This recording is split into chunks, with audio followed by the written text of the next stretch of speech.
Podcast is part of the Big Heads Media Podcast Network. Go to bigheadsmedia.com for more great podcasts. Hey listener, this is Venice, and you're listening to Voice from the Underground, hosted by Big Head, you know what I'm saying, and just... If this is your first time listening, here's a little insight. They be fighting the power, talking about social issues, politics, you know what I'm saying? And not only that, but they be keeping it fun with the sports, music, comics, and movies too. If you like what you hear, leave us a rating and share our show with your friends. You know what I'm saying? Me on Twitter at VFU Podcast. So you can find them. So check one, too. This is Flavor Flav for the Underground Podcast. Yeah, boy.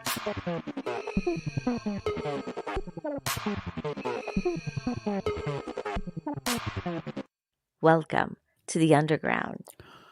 Welcome in, ladies and gentlemen, to Voice from the Underground, the podcast where politics and pop culture collide, go bang, go boom, go bow. It's me, Jason Dutch, and I'm here once again on a Thursday night live stream with the man, the myth, the legion, the cigar puffing monster. He is, he's got his phone apparently on. That is not my phone, buddy. That's his iPhone. That's his iPhone. See? You will never find the more wretched hive of scum and villainy. That is the Underground. So welcome to it. That was funny. Big Hussein. What's happening, Big Hussein, the Dark Knight? What's going on, y'all? How's everybody doing out there? What's the business? Batman, you're just like me. You and I are the same. Well, I'm nothing like you. And straight from the halls of Antifa, you know him very well from his role as the DJ in the movie Striptease. Welcome, Mickey Antifa. He was a DJ in Players name of Club. that movie, Players Club. That's right. He was Jamie Foxx. Yes, he is. Give it up for Cinnamon. Welcome to the show, Cinnamon Toast Crunch, Mickey Antifa with the invisible cup. Speaking of invisible things, I went to the dispensary the other day. The dispensary. Oh yeah. I don't know if this is going to capture it, but this is a key lime pie white chocolate crunch bar. It went right through. It was a dimension to another portal. Yeah. Let me tell you something. Must be the wrong color. Great stuff, this chocolate bar. Well, it's green. 1/4 of one square, and you're good to go. Habitually, he's a habitual line stepper. Ooh, hot. Ooh, so hot. You know what that is? Is the hold on? There it is. Okay, now we got the volume. That when I let the kids use the tablet, they You are fake news. Oh, they crank that fucker, dude. I swear I can listen to my kids. I had a job interview the other day, and I'm in the interview in my room with the door shut, and I can hear the goddamn Among Us music, my son, and then yelling, "I want to be the imposter. This is bullshit." But have you guys caught on to that game yet? The imposter, Among Us. Among Us. Have you guys caught on to that or what? I don't fuck around with that shit. What is that? It's a game. It's fun for a lot of people. I tried it. I didn't like it because I immediately got murdered. And they're like, "Oh, it's a murder mystery game." I'm like, "So what do I do now?" It's like, "Well, you just complete tasks to help the rest of them." I'm like, "Y'all just let me get killed. I'm not helping anybody." Right. Like Fuck no one protected me. How do we protect ourselves from the bad guy? You don't. Well, then this game is stupid. I don't want to play this. I think that there's some changes you can make to Among Us that would make it a really good game. Like, for example, if you had like one character who was like, say, like a U.S. Marshal, like Wesley Snipes on that one movie, you know, where if the imposter tries to kill him, then they get immediately arrested or something like that, or he has the ability only to kill imposters. But I play it with my son every day because he's like addicted to Among Us, and like so it's somewhat enjoyable, but for the most part, it is a bit just strange. So for the first show, we are broadcasting to the Twitch account. I don't think we've done this for like a month, so to everyone, Twitch. everyone joining us on Twitch. Thank you. Welcome to the show. Also, a little quick announcement here. I believe we are live on Pandora now for the audio version. So for anyone who's using Pandora, you can now find us on Pandora. So we're pretty much fucking everywhere with no one listening. So that's just awesome. All right. So it's been a crazy ass fucking week. 100%. You lost your damn mind. Yes, I have lost my damn mind, Martin Lawrence. So here's the only thing I want to say. Fuck you to the Republicans. You know, honestly, We just now getting to that. you know, I'm just so I say that every morning 7 times to keep my teeth clean. I don't. But I'm messing with you. I'm messing. I don't want to have to say that, right? Like, I was talking. My wife said to me the other day, and you know, my wife's a Republican, but she's a career woman and she's Hispanic, and she said to me the other day, she said, you know, I don't like a lot of what Kamala Harris does. I don't believe in what she stands for. She said, but the fact that there's a woman of color vice president is pretty fucking awesome, and I really want to be able to support her. And I was like, okay, you know, I appreciate that. And you guys know, I'm not by any means like a Kamala Harris like super fan. Right. You got her name tattooed on your ass. Yeah, no, I would have had Val Deming's name on my ass. But Kamala's, you know, look, I have a black shirt on, so I'm like literally falling out of nowhere here today. But I, you know, I started thinking about what she said, and I was like, how many people feel that way? Like zero. Nobody, like, you can't even pretend to be supportive of anything that has to do with this presidency in those Republican circles and not get your ass handed to you. Their raft. Yeah. And it's really frustrating because I'll listen to these conservative shows and like, I listened to this Fryer yesterday. I might try to find this later in the show. Like, this was the most hateful YouTube video that a live stream that I've ever seen. This is from a Catholic friar Frank something or other. And like, he's just Frank. Like it. Here's the thing that irritates me. I went back and I listened to this podcast called We the People. It's a constitutional podcast. And it's very educational. You know that We the People, man. A lot of times when I see We the People on something, I know it's some racism coming. No, We the People is certainly not racist. That's good. I'm glad they're an exception to what I've experienced. I would actually say that they lean slightly left as far as like their guests go. That's not to say that they don't have conservatives on the show. Because they certainly do. Because you say conservative doesn't mean racist. You know what I mean? I'm just saying. No, of course not. Yeah. But the point is, it's all constitutional debate, usually with constitutional scholars or attorneys or litigants, stuff like that. Mm-hmm. And they'll just go over what's going on in the Supreme Court or sometimes the lower courts. They're talking about the election and litigating the election. Yeah. And the show that I listened to was from October 22nd. I listened to it today. Mm-hmm. And they were talking about some of the laws that are used for precedent on this. And I think it's Purnell is the Supreme Court case that's usually cited as precedent when it comes to voter law and everything. And like what they're talking about basically, and I'll let you guys, I'm going to probably talk for like 2 minutes here and then I'm going to shut up and let you guys have really everything. But the issue is this: they typically, when it comes to Supreme Court precedent with voting issues, anything that expands voting is not going to get shot down by the Supreme Court. There are some small exceptions to that, but by and large, if it expands voting rights, it's cool. The GOP obviously is always trying to make less people vote. Right. But what they were talking about was how they were anticipating Biden being behind on election night, and then the mail-in ballots coming in. And a lot of this is because of stupid laws like in Pennsylvania where they didn't even start counting the new mail-in votes till the day after.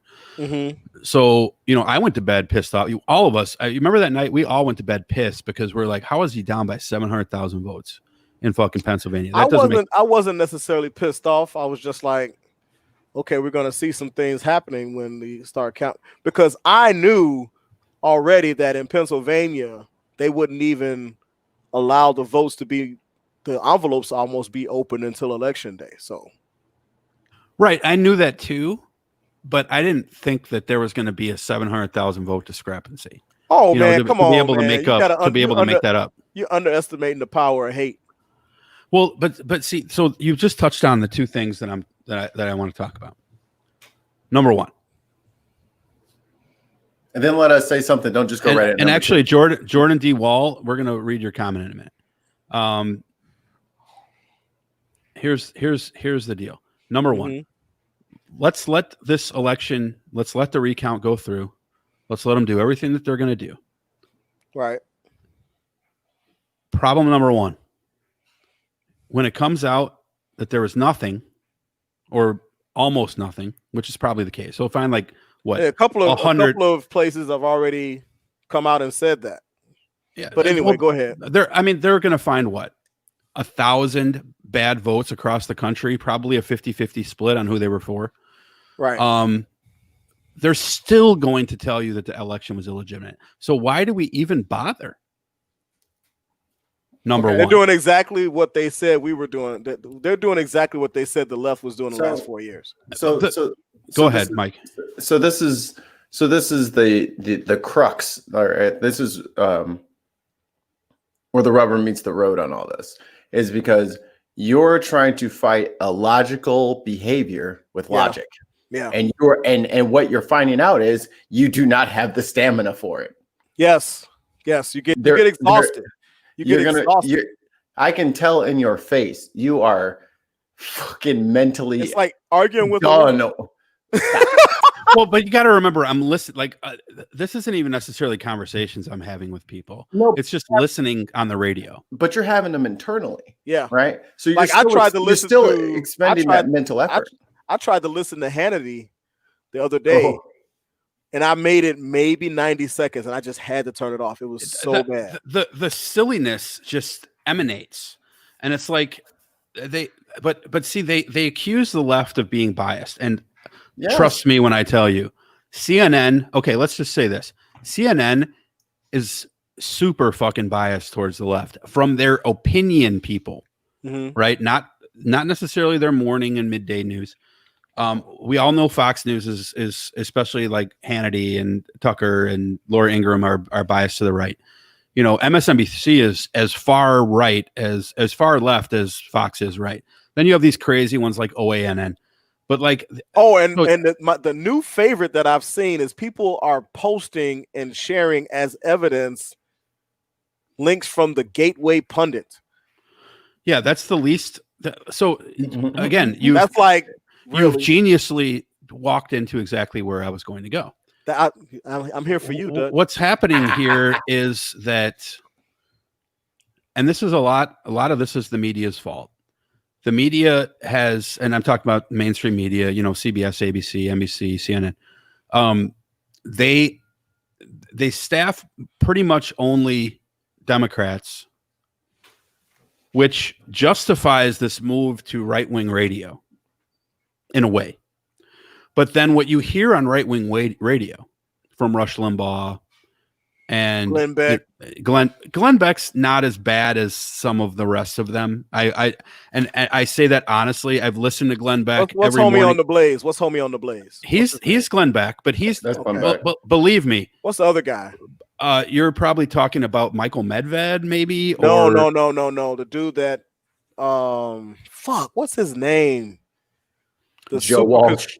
I think you're talking about Alex Jones. Oh no, but Alex Jones, even they think Alex Jones is crazy. Some of them. You're probably talking about Mark Levine. Mark Levine is Alex Jones. He's just so funny to me. But if you go to see, a lot of people on the right don't even take Alex Jones seriously.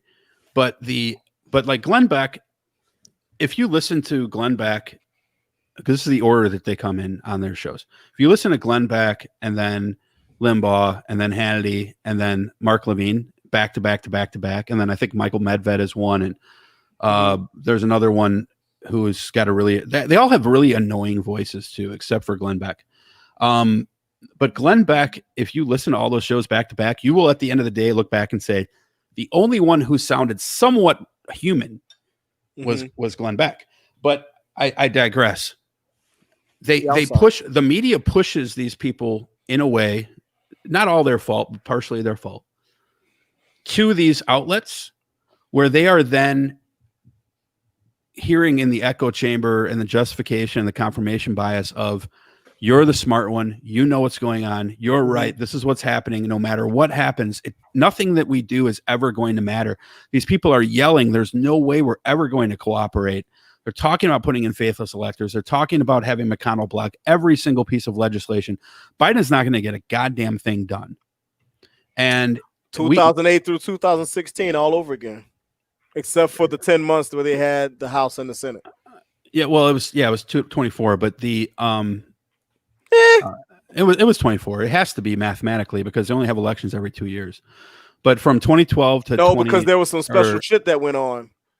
And but it didn't switch it. He had 60 in the Senate. It didn't. I don't know, man. I'm gonna have to send you some information. They had 60 in 2008, the Democrats in the Senate, and then it went down to they had the red wave, and they lost. I don't remember if they lost all of it right then, but they lost a damn ton of it, and I think it went to like 51-49 in favor of the Democrats, and then in 2012 they took a lot more.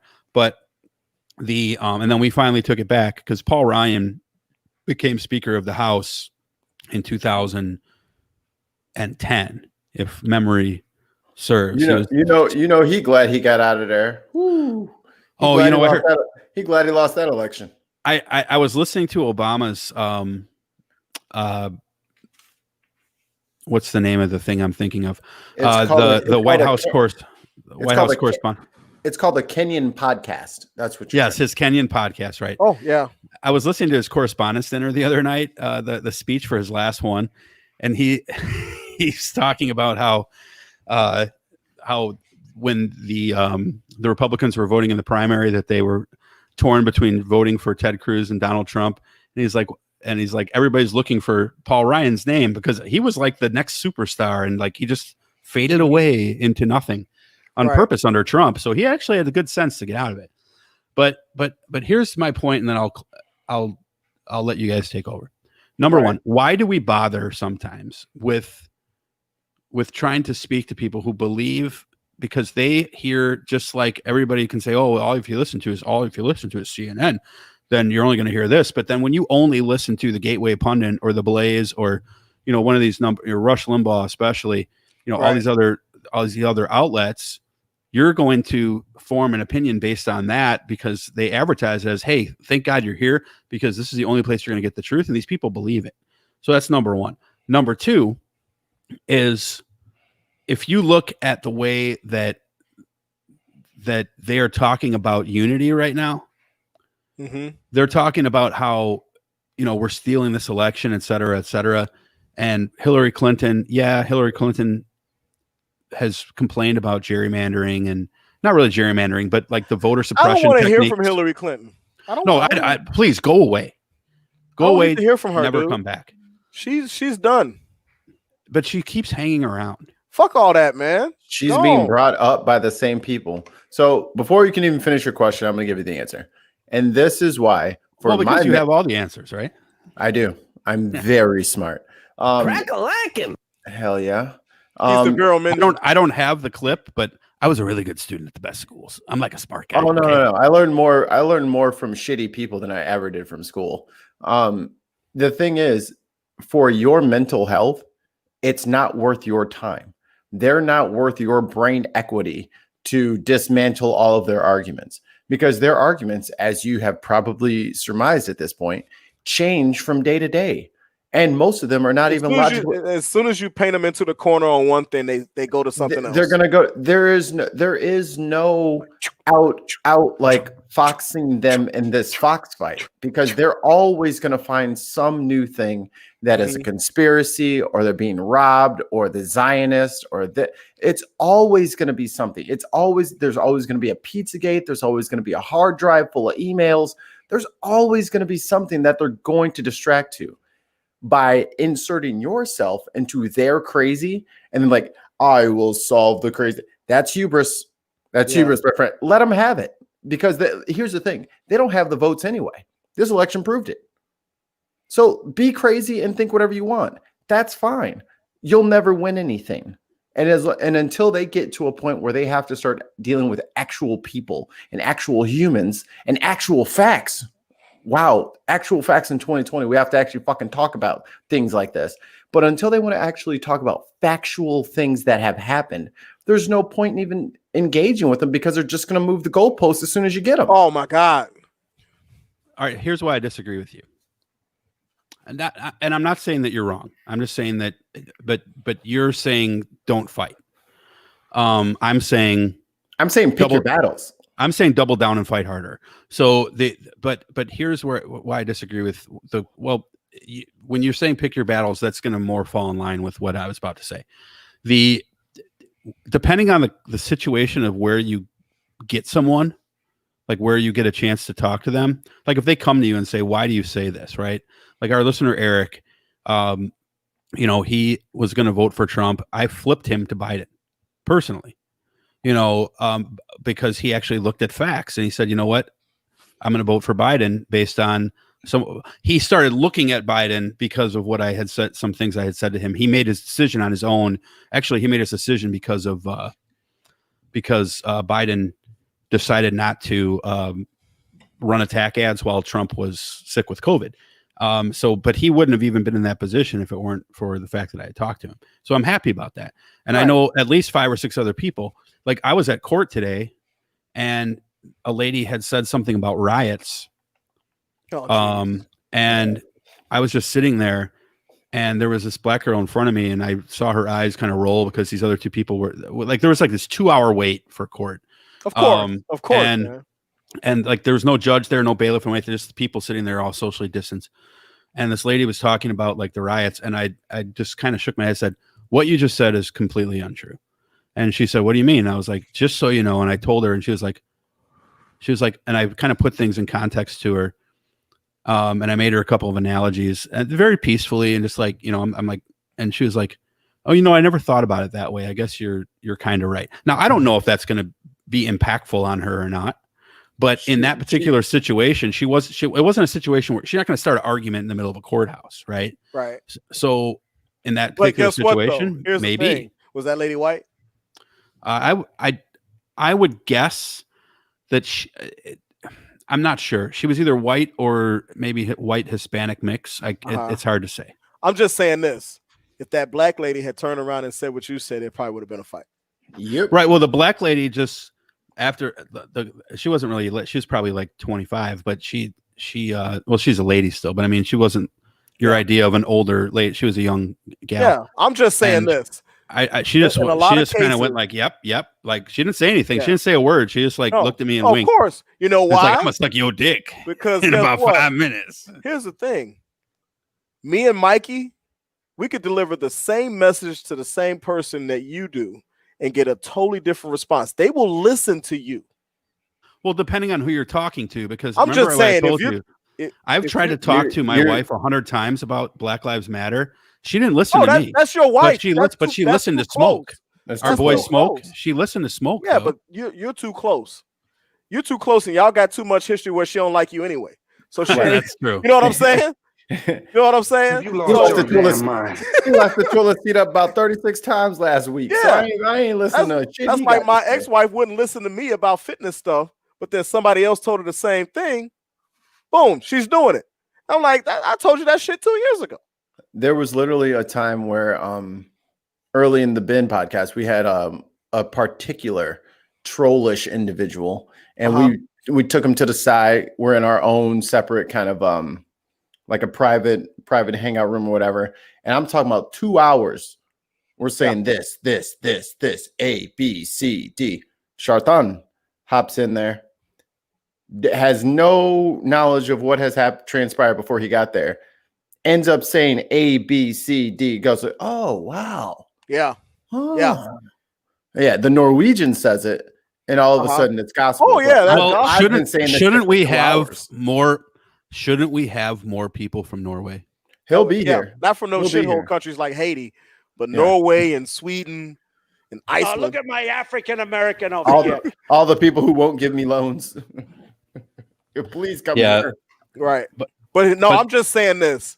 It depends on the audience, I think. Well, sometimes, but a lot of times that is why there is a need for white allies in this fight, because there are people that will not listen to what you have to say, no matter how valid it is, because of the melanin. Which is why I say pick your battles, because I have all the information readily available in my brain to deconvert a Trumper from their Trumpisms. Right, I could totally talk them out of it. I could totally make them see through methodical steps how that is bad for you. That is bad for you. That is bad for you. This side of things is better for you, and they will still not give a damn. Yeah, it would almost have to be an anonymous chat. Especially if they're in a group. Oh yeah, especially if you're coming into somebody, if somebody says something on their page, and it's a ton of like-minded people, and you're giving them facts in the thread, in the comments, as long as they're conservative buddies and Trump loving buddies are doing the whole when they don't have any evidence or any type of salient rebuttal, they always revert to the laughing emoji. That's the best one. I always know that I've won an argument. Yeah, when I get the laughing reply. When they don't reply, but they give you the laughing emoji, I'm like, oh, so you're basically saying you don't have anything salient to say in response, but you're gonna put the laughing emoji there, like that's your trump card. I've told you guys that's your 100 ace times. of spades. That's the ace of spades. I've told you guys 100 times, and I've said this in many places. Joker. They play the 4D game. Mm-hmm. It starts with denial, deflection. And then they go to discredit. So they deny the fact. Then you prove the fact with a source. They discredit the source. Yes. Oh, that's a right. Like this one lady had the nerve to tell me, well, duh, of course that's what factcheck.com is gonna say. I'm right. Like, what?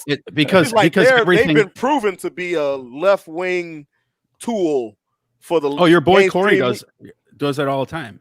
Your boy Corey Laracy, I deleted him a long time ago. Well, I still have him on my page. I've only deleted one person ever, and that was that Dell guy. He's the only person I've ever blocked on Facebook. Some people I have to let go because their racism is going to get me hurt. Oh, can I share with you some news? What? Shamasha. Yes. Left Parlor because it was not extreme enough for him. Are you serious? I don't know if that's the reason, but he was on Parlor for like a month. He made this big deal about leaving Facebook. Yeah. He went to Parlor. I followed him on there because I went to Parlor too because I want to see what it was all about. Were you able to delete it when you're ready to delete it? No, I'm not deleting Parlor. Are you fucking kidding me? It's too much fun. So Parlor is I don't have the time to get out there and troll, and I heard you can't delete it. So. But I don't know if you can delete stuff or not. But I have why they don't delete the app. I'm talking about deleting the app. Oh yeah, you can delete the app. But but he left Parlor. But anyway, so it starts with deny. That's not true. Then you post them something. They go, oh, that's from the New York Times, or that's from CNN. Yeah, that's from the Washington Post. Fuck Real Clear Politics, even. So then they discredit the source. So it goes deny, discredit, then deflect. What about Hillary? What about Obama? What about Clinton, etc. And then finally, this is where the laughing face comes in. It goes to defame. Mm-hmm. Defame, make fun of, call you names. Calling. Yeah. I get the laughing emoji. I'm just like, I know I won now because I always reply to it. I always reply to the laughing emoji with the same thing now, the white flag. Mm-hmm. because that's precisely what they've done. That They've been laughing on the white emoji flag. means that means you have fucking shit in response because you know that I'm right, but you can't admit it because of cognitive dissonance. Well, that or you'll get blocked. And No, I'll get blocked, or you're just a liberal cuck.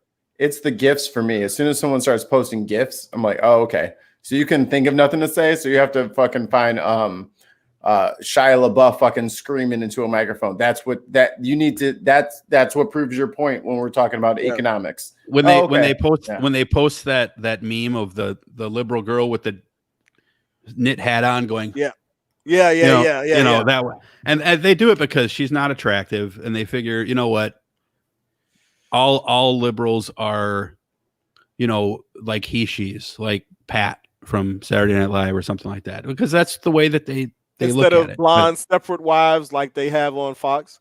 But can I just say real quick though, Kayleigh McEnany or whatever her name is, she is stunning. That's because you are such a fucking tool sometimes. That's how do you because why am I a tool? Because she's falling for the same okie doke, man. What is the okie? That doesn't make anything that comes out of her mouth relevant, but she is good looking. They just keep dangling that out in front of you. I don't even know what you're talking about. So Heather, what? No, Kayleigh McEnany or McEnany or whatever. She's the White House press secretary. She took over for Kayleigh McEnany. McEnany or something like that. I don't know how to spell it. She's all right. She's not all right. She's very good looking. All right. But that doesn't legitimize her opinions. No, she needs a Snickers and a Euro. She needs some what's that green stuff? She need a Green River. I'm telling you, she need let me guess, Angela Bassett's hotter than she is. 100%. Are you kidding me? You're out of your the crack 100%. That you're smoking is the best crack ever. You must be crazy, dude. I'm looking at a picture of this girl. I'm saying. See, Dutch, she's pretty. Your brain, she's pretty, but I just how is my brain corrupted by thinking someone's pretty? They got you thinking you already thinking she's better than Angela Bassett. That's proof of the conditioning right there, dude. They done got you, bro. Okay, open your third eye, Megan Good's better than Angela Bassett too. Are you going to yell at me about that one? That's a debate. We could talk about that. Okay, but why is one a debate and the other one's not? Because it's not even close, bro. It's not even close with Kayleigh. Not even close. I'm telling you guys, you need to get off the edibles.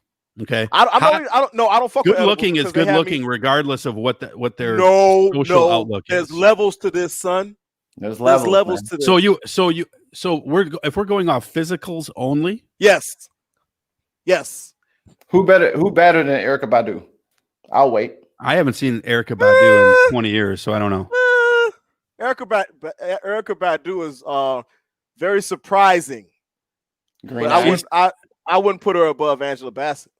What's that acronym they used to use for the lips? I can't remember what it was, but she had DSLs. DSLs. That's what she had. Definitely Erykah Badu. But I mean, Erykah Badu. I haven't seen Erykah Badu. We here at Voice from the Underground can be very crude and misogynistic as well. We definitely can. We definitely can. Mikey Patman has not said any of this. Please send all of your emails straight to jasondutch@gmail.com. No, I'm totally off script right now. Here's the thing, Dutch. Kayleigh McEnany, she is not ugly, but in the pantheon of, if you look at all the physical attributes, as far as body's concerned, she's going to get like a 4. Out of what scale? Out of 10. Not 5. What you thought? Well, you never know. We use a 5-point scale for this. No. When we talking about physicals, she's got a 7 or 8 face, but the body. And on my scale, but see, that's you, Dutch. That's you. I can't say that I've ever seen, and like I don't find that I discriminate too much to like because okay, so here's an example. I find Tiffany Trump to be repulsive. Trump, isn't that a child? And she's a blonde. How old is she? Tiffany Trump. No, she's like 24. She's older. Yeah. Oh. But she looks like a human blow up doll. Like literally, Google a picture of Tiffany Trump. I'm looking at her right now. She looks. Tell me she doesn't look like a blow up doll. Yeah. Why are we talking about how women look? But yeah. I'm well. But she looks totally like plasticky. Like she looks like she's looks too, and she probably would be. By the way, Matt Gaetz, the congressman from was he Florida or California? I forget. He retweeted a picture of her with that emoji with the heart eyes. Yeah, and I'm like, great job objectifying a woman on as a congressman. I can do it because I'm a low level podcaster. Right, you're in Congress and you're doing this, but like, it's so. I mean, I don't think there's anything wrong with talking about a woman is beautiful. I'm not saying that she's I'm not saying she's a slut bag or that she needs a dick in her mouth. Here's the thing. I think she's a pretty girl. Disney Trump, I don't find attractive. Men get skewered for this, but women do it all the time. They do it. Why do you think they watch Aquaman? Yeah, they don't watch it for the acting because that movie was terrible. No, well, I don't agree with that. But they watch 300 and they watch Thor and Captain America for a reason. Yeah. So we're kind of falling into a trap where we think women like what we think women like. Like women don't like my girls. Like I've been trying to figure out who's on my girls list because everybody's got like their hall pass list, right? And I'm like, what about this person? What about that person? Yeah. Number one on her list was Donald Glover. And here's the thing. And I was like, Mikey. She's like, everybody's got their own taste. Yeah, but here's what's funny to me is like the funny nerdy dude was the funny nerdy black dude was way higher on the list because I thought Jason Momoa. Hey, if you ate about 200 Snicker bars, you'd look just like Donald Glover. I can't grow a beard like him though. Here's the thing, dude. I've always marveled at the people that women think are attractive because I look at you listen to women talk and there's those guys that they throw out that but then when you get down to brass tacks and stuff you're like, really, you like that guy? Or you like Kylo Ren? You like Kylo Ren? Right. Like women love Adam Driver, and I'm just like, what the fuck? But then I know when I'm walking through the mall with my wife, I know that people are like, what the fuck is she doing with him? Yeah, me too. Absolutely. Like, why is she with that guy? Look at him. Yeah, you know what I mean? And I'm like, I'm funny and I smell good and I got a good heart. I think the smell good. 2 out of 3 ain't bad. The smell good factor is definitely underrated. Oh yeah. You got it. If you got some nice smell goods, you can punch. If you want to distract from this, put some smell good on. Man, get that smell good right. Get that smell good right, and they'll be like, "Oh, you get that second date." Good. Yep. And she can't figure out why. They'll see you walk up, and they'll be like, "Oh my God, this is a one date. I'm just gonna eat," and then you give them the little perfunctory traditional hug, and you get a little bit of that on there, and they like, oh, wait a minute, I gotta at least listen what this dude got to say. You gotta play with their primordial brain. The psychologist will tell you how we got onto this. I have no idea, but the psychologist will tell you that people are attracted to people who might have some hint of bone structure that they share themselves. Some people will say it's that their mom or dad has it. Well, I got some bone structure. But maybe you find Angela Bassett to be so but don't get me wrong, I'm not saying Angela Bassett is ugly. I never said that she's an ugly woman. I didn't say Michelle Obama. I didn't say Michelle. Because you keep bringing her up as everybody's prettier than her, and I'm about sick of that. Because I don't understand it. We're talking about Angela Bassett 2020, not Angela Bassett from Angela Bassett Groove Back. Dude, Angela Bassett 2020 is fucking hot. Okay, but she's a beautiful woman. Yes, but she's 100%. Not in the. But I've never said she's not. I think Michelle Obama is a beautiful woman. 100%. I've never said she's not. But you're putting her up there with like Salma Hayek, and you're fucking high. Salma Hayek and Angela Bassett are compatible. They in the same league. I think you're totally fucking high to say that. That's that's absurd to me. I don't think so. If you're going to look at the most beautiful women out there, let's say over 40, right? Mm-hmm. Charlize Theron, Halle Berry, Jennifer Aniston, Jennifer Aniston, Halle Berry, fucking Angela Bassett, Oh, Salma Hayek. I didn't say she's ugly, Tony, you dick. I said I said like there's a difference between being an attractive, pretty woman and being like a top tenor. Angela Bassett's a top tenor. All I'm dude. saying. She's But a top tenor. Maybe you Nia share Long. some bone structure with her. I'd love to share some. Nia bone structure Long with in a her if I purple could. thong with the lights on. Nia Long, fine. Remember that song? Tisha Campbell. Tisha Campbell, fine. I don't. She got the underbite kind of gets to me sometimes because it looks a little Beavis and Butthead-ish, but you know what I'm talking about, don't you? That's why you laughing. How are we a show? I don't even understand. Don't do my girl Tisha like that. You know what I'm talking about, dude. I stand by the fact. fact. What I'm talking about, man. I stand by the fact that Kayleigh McEnany is a good look. Oh, what do you think about Vivica Fox? Okay, let me say real quick. Pre-over operations, Vivica Fox was beautiful. Independence Day. She had too much stuff done. Independence Day, Booty Call. Yeah, she was bad in Booty Call. I mean, there was a time when I put her like in my top 2 hottest women ever. Mm-hmm. But she was time has not been good movie, to her. In the movie How to Be a Player? That wasn't her. No, Two could play the game. Two could play the game with her and Morris Chestnut. Yeah, I remember that. So beautiful in that movie. I ain't never let my girl see Morris Chestnut. That'd be a wrap for me. Morris Chestnut, by the way, was in one of the better series that I've ever watched that didn't get a lot of play. Did you guys watch the reboot of V from like 2007?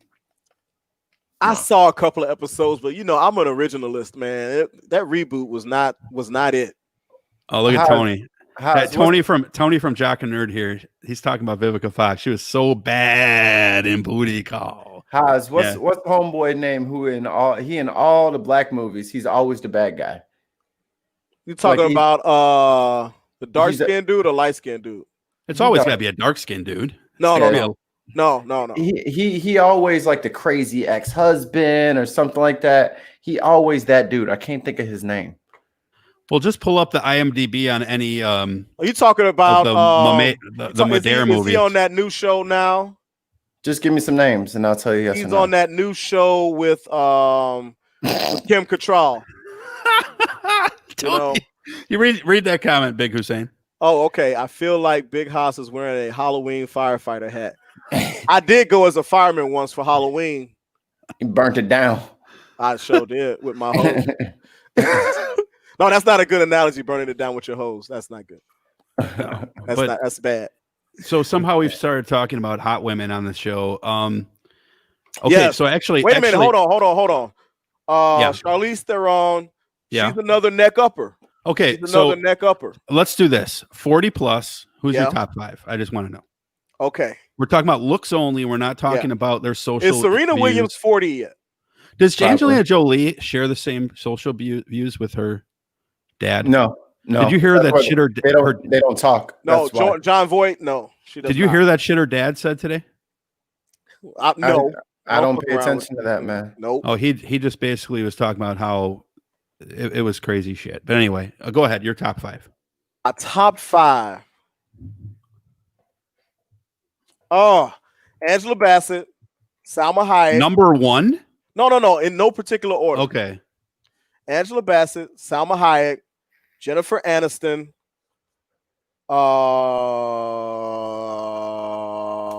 Pam Grier,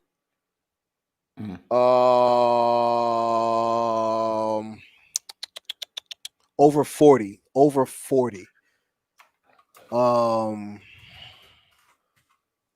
What is Pam Grier, like 70? Yeah, she's older. She's up there. She's beautiful though. What do you think of Christy Brinkley? Oh, No, it's another one. That's another former model. That's freaking beautiful. Oh, the girl from Weird Science, right? Kelly LeBrock. No.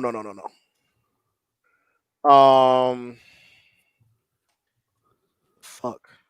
I'm gonna pull up a picture of Christy Brinkley today. Let me find out if this young lady is over 40. Then I'm thinking about her.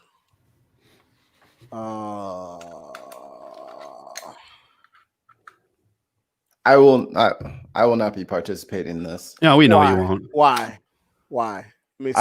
I have strong feminist views, so I won't participate. Okay, you can tell us who your favorite. Oh, Gabrielle Union. I'm sorry, Gabrielle Union. She's over 40. Boom. So hold on. Oh, I shared the wrong screen. So Gabrielle Union, Salma Hayek, Angela Bassett, Jennifer Aniston, and Pam Grier. Okay. Well, I only disagree with 2 of those. So I can't put look Christy Brinkley. How are you 65 years old? That's just crazy. There's got. I mean, are the genes like? Is it the genes or is it work? I don't know. Christy Brinkley. She's probably. You know what they do is they do that light work, but it still looks natural.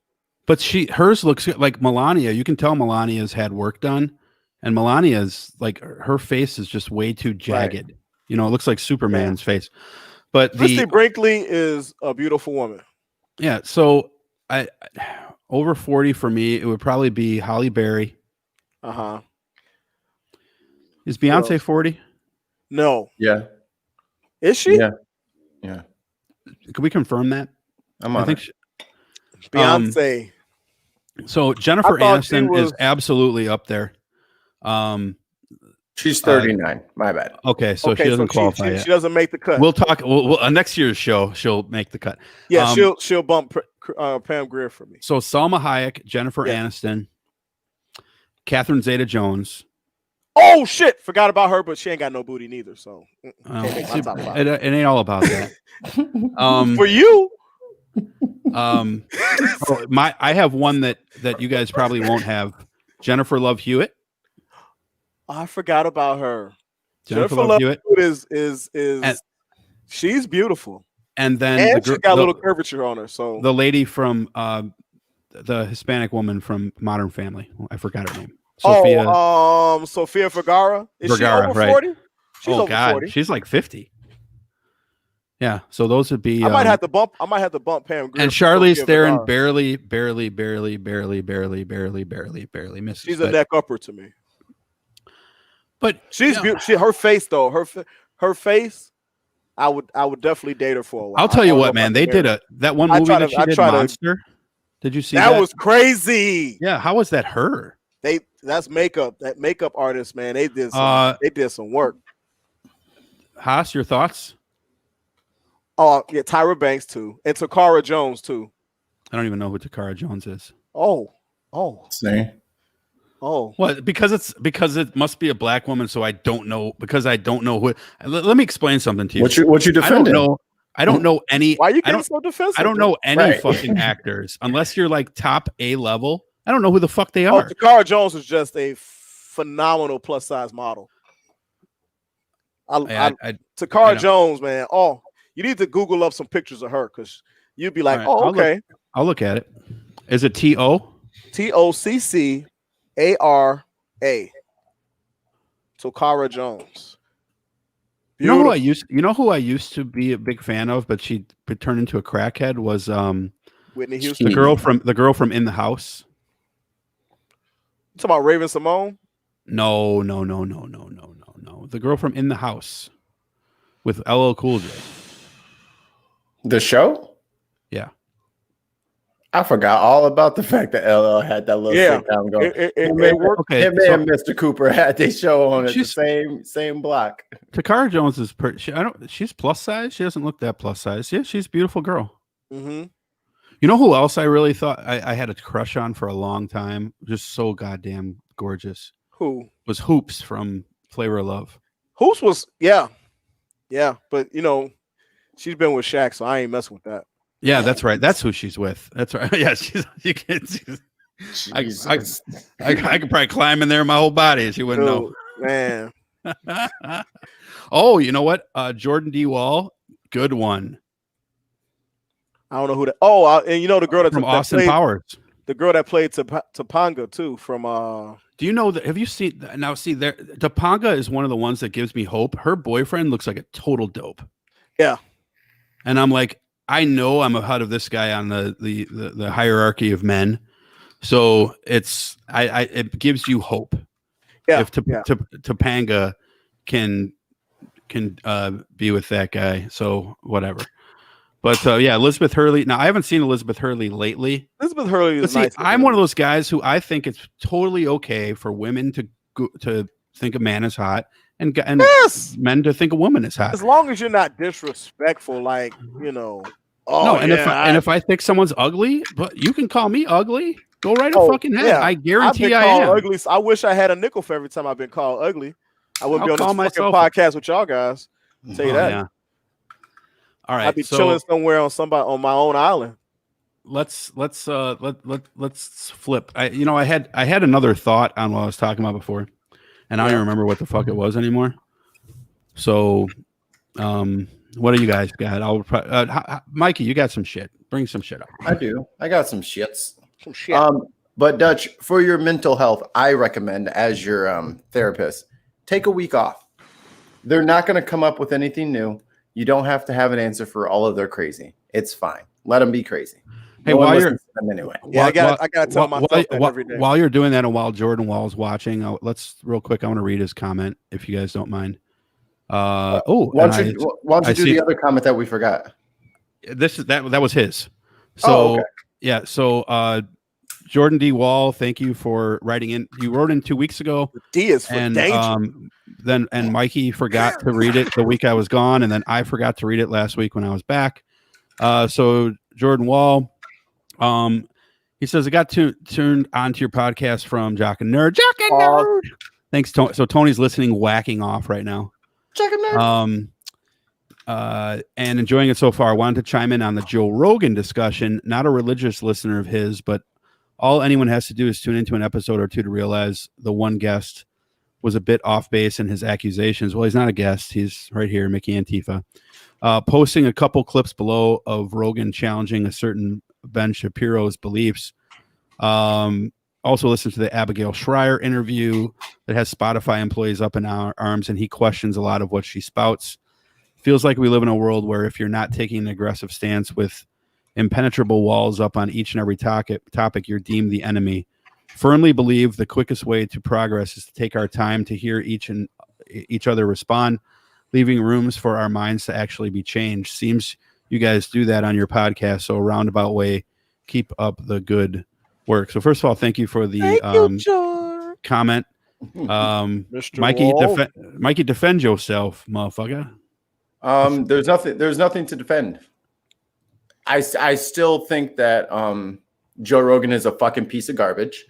I think Spotify was stupid for giving him $100 million, and he's embarrassing them. And I'm glad he's embarrassing them because he's garbage. And yeah. Now Tony's going to get angry too because Tony loves. I know a lot of people like him, but that's because he doesn't say things that affect everybody the same way, and that's fine. So people can still like Joe Rogan. I'm not saying nobody if y'all want to listen to him, go ahead. But again, if you're going to platform Alex Jones and you're going to platform Ben Shapiro, and then you hand them softballs and then you push back 3 times in the entire interview, that's not enough for me. Especially when you're talking for 4 hours. They talk. It should have been a grill session with the grill masters from Casey Masterpiece on deck, but it wasn't. And if you're not going to do that when you have these people on your platform, then you are irresponsible with your platform. He has a track record of being irresponsible with his platform, but that's his thing. I'm just an idiot, man. And just real quick, is he being irresponsible with his platform if his platform isn't the same as your platform? Maybe that his platform, he doesn't have the same views as you. So to his platform, he'd be honest, right? So your question has a couple of non sequiturs in it. His platform is his platform. It has nothing to do with my platform. His platform is his ability to reach people that aren't inside the room with him, right? That's what his platform is, his reach. And he is irresponsible with his reach because he doesn't push back. What are you doing? Get your hands off my producer buttons. Get your hand out my pocket. Get out of there. Looks better this way. If he doesn't control freak over here, says Dutch. Get out of here. If he doesn't want to be responsible with his platform and push back and challenge people, that's fine. But when bad people get on his show and he has the same level of negligence and irresponsibility, it can be dangerous. it can be harmful. It could be hurtful for a lot of people. And that's the thing with where I have trouble letting ignorance go on social media and not challenging it. It's because if the echo chamber remains unpunctured, then those in that chamber believe that everybody believes that. You know what I mean? So it's like we all know it's I true. Have the to election come in was there rigged. and just say this shit ain't true. Here's why it's not true. I know you're not going to believe it, but you can't plead ignorance. Like there's a young lady I was trying to get on the show tonight, and she is the biggest. The election is a fraud. There's big things coming that's going to come out, and that's why he's been not making any public statements and da da da da da and all this other shit. Big old thing, and I'm just like, and I give her the facts, and I know she's not going to believe it, but guess what? In a few days or a few weeks, when they're like, okay, the election is certified, blah blah blah, she can't plead ignorance. She can't say I didn't know because I told her 6 weeks ago. You know what I'm saying? And it's like when I come back to you and I say, now, lady, where that energy at? You know what I'm saying? I don't want to hear no shit. I've been telling you for the better part of 2 months that this is what it was going to be. And you calling me a sheep and you're calling me this and trying to deny all of my sources. But guess what? Oh, hold on. Let me stop. Woo. Hey, Takara. How you doing? How your mama doing? And it's not awkward, Jordan. It's all good. I like a little pushback. That's all good. That's right. That's what we're about. We want to hear, we don't want to be an echo chamber. But at least, well, here's my thing. So if I'm trying to be a moral agent in this current American society, and I have the platform that Joe Rogan has, right, I could never fathom being so careless with it. But I could never fathom being that. Maybe careless. One of the reasons why he's able to get the guests that he gets sometimes is because they know that he's just that he's going to let them say whatever they say and not push them back. But I think that you can make, like, isn't there something to be said for letting someone out themselves and then making your own assertion as to what it is that they say? Yeah, but you have to weigh that against the fact that you just platform them and spread their ideas to this many people. Not everyone will think that this is a raving lunatic. Some people might fall for it, and they just learned about this crazy shit from your show. Yeah, and so you have to weigh that. Are they worth platforming? Is this idea too dangerous to put out there to spread this? There's a comment from Tony. You can probably, one of you can take that. Tony says, hi, Tony. I don't think Rogan views his platform the way Mikey does. I know he doesn't because he doesn't act like it. Because at the same time, you can have Ben Shapiro on. The next week, you'll have Andrew Yang on. Right. And they're the same kind of Ben Shapiro had Andrew Yang on his show. Right, so because Andrew Yang is going out after everybody. But is Andrew Yang wrong for going on the Ben Shapiro show? I don't think so. I didn't like him going on there. I get that he was trying to push the universal basic income. He's trying to expose it to more people, but what are you doing on a Ben Shapiro for? Like, you're not going to get.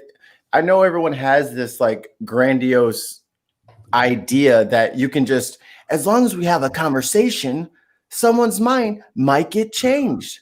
That is not always the case.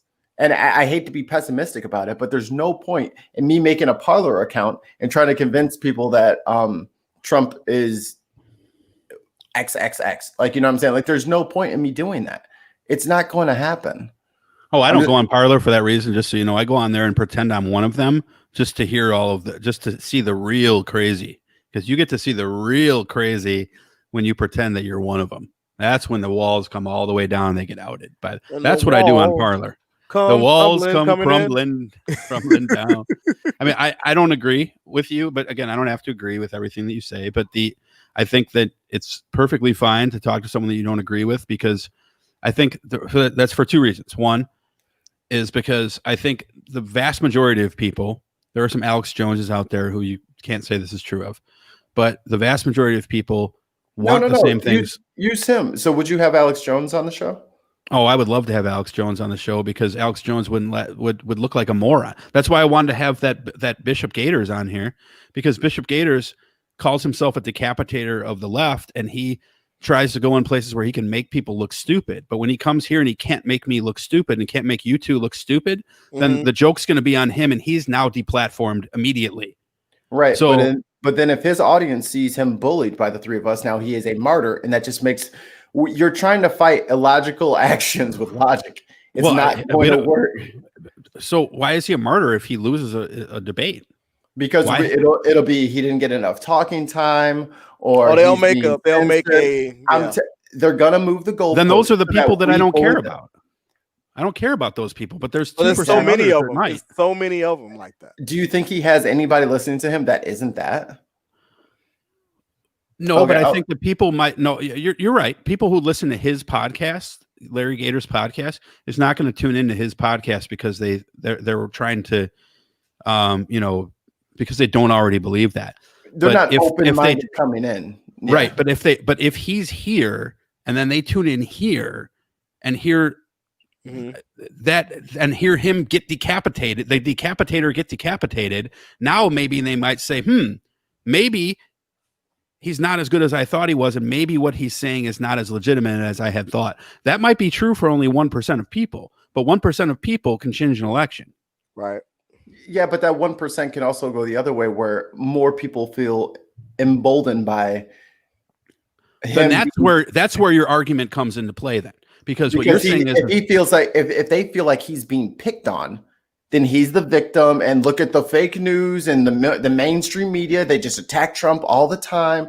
And that's what happens. So that's when you address these things and when you treat them as if they're legitimate when they're actually not, you give people people's perception can fall into it's a 50-50. Which side do I fall into? Legitimate's a relative term, though. As opposed to it being a 90, like climate change or something like that. So if you have one person on the side that climate change exists and someone on the other side that says it doesn't exist, and people's perception, it's going to appear that this is a debatable issue and there's people on both sides, when actually there's 98 people on one side and 2 people on the other side. So if it's not a 50-50 issue, when you give it 50-50 time, you're giving it 50-50 legitimacy. And if you do that, then no matter what good you're making from it, you're also adding a bit of bad to it as well. And all you can do is hope that your good outweighs that bad. But you're talking about someone like Joe Rogan in this. See, I think that argument holds true with someone like Joe Rogan, who is sort of like more interested in the conversation than he is in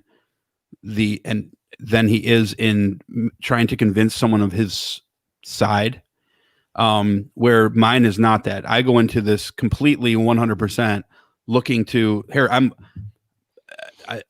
to bring you over to my side in a vast majority of the cases.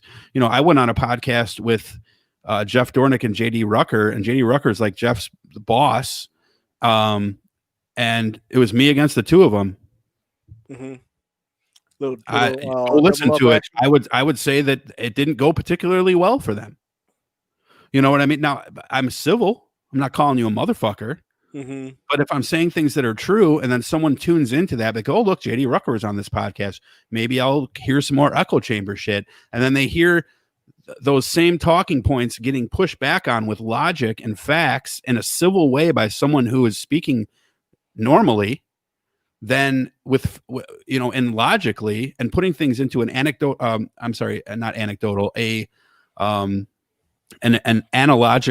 analogy, making analogies that make sense in life. Like one analogy that I made on that show was like when they were talking about Black Lives Matter and the riots. I made an analogy to the kid, which has seen me do this before. I made an analogy to a kid being bullied on the schoolyard. How many years are you going to put up with it before you punch someone in the face? And then you're going to call that kid violent? No, you're not. That's what happens. But that's precisely what happens. It's human psychology. So you have to ask yourself why these things happen, because usually when you talk to a Trump supporter about something, especially like Black Lives Matter, whatever they tell you, whatever fact they tell you, the beautiful thing about that conversation is you can always ask, okay, because they'll go to what will they go to first? Black on black crime, right? Oh, yeah. Why don't you fix the problems in your own areas? Right. So then you say, okay, minuscule problem. Why do you? Great. You know what? Maybe that should happen. Let's look at the root. Why do we have problems in the black community? Oh, right. because and at some point in time, they have to either get to one of two conclusions. One, there's a genetic difference between whites and blacks, which we know is false. Or two, but they might believe that's true. And if you do, you just outed them. Now you get to call them a fucking racist. Or two, maybe now you're the liberal cucktard on their show, and now they can properly dismiss you because you just call them the worst thing you can ever call a white person, which is racist. Wrong. And let me tell you, and this is exactly what the racial slur for white people has somehow become racist. As soon as you call somebody racist, they want to blow up and how dare you? I've got black friends.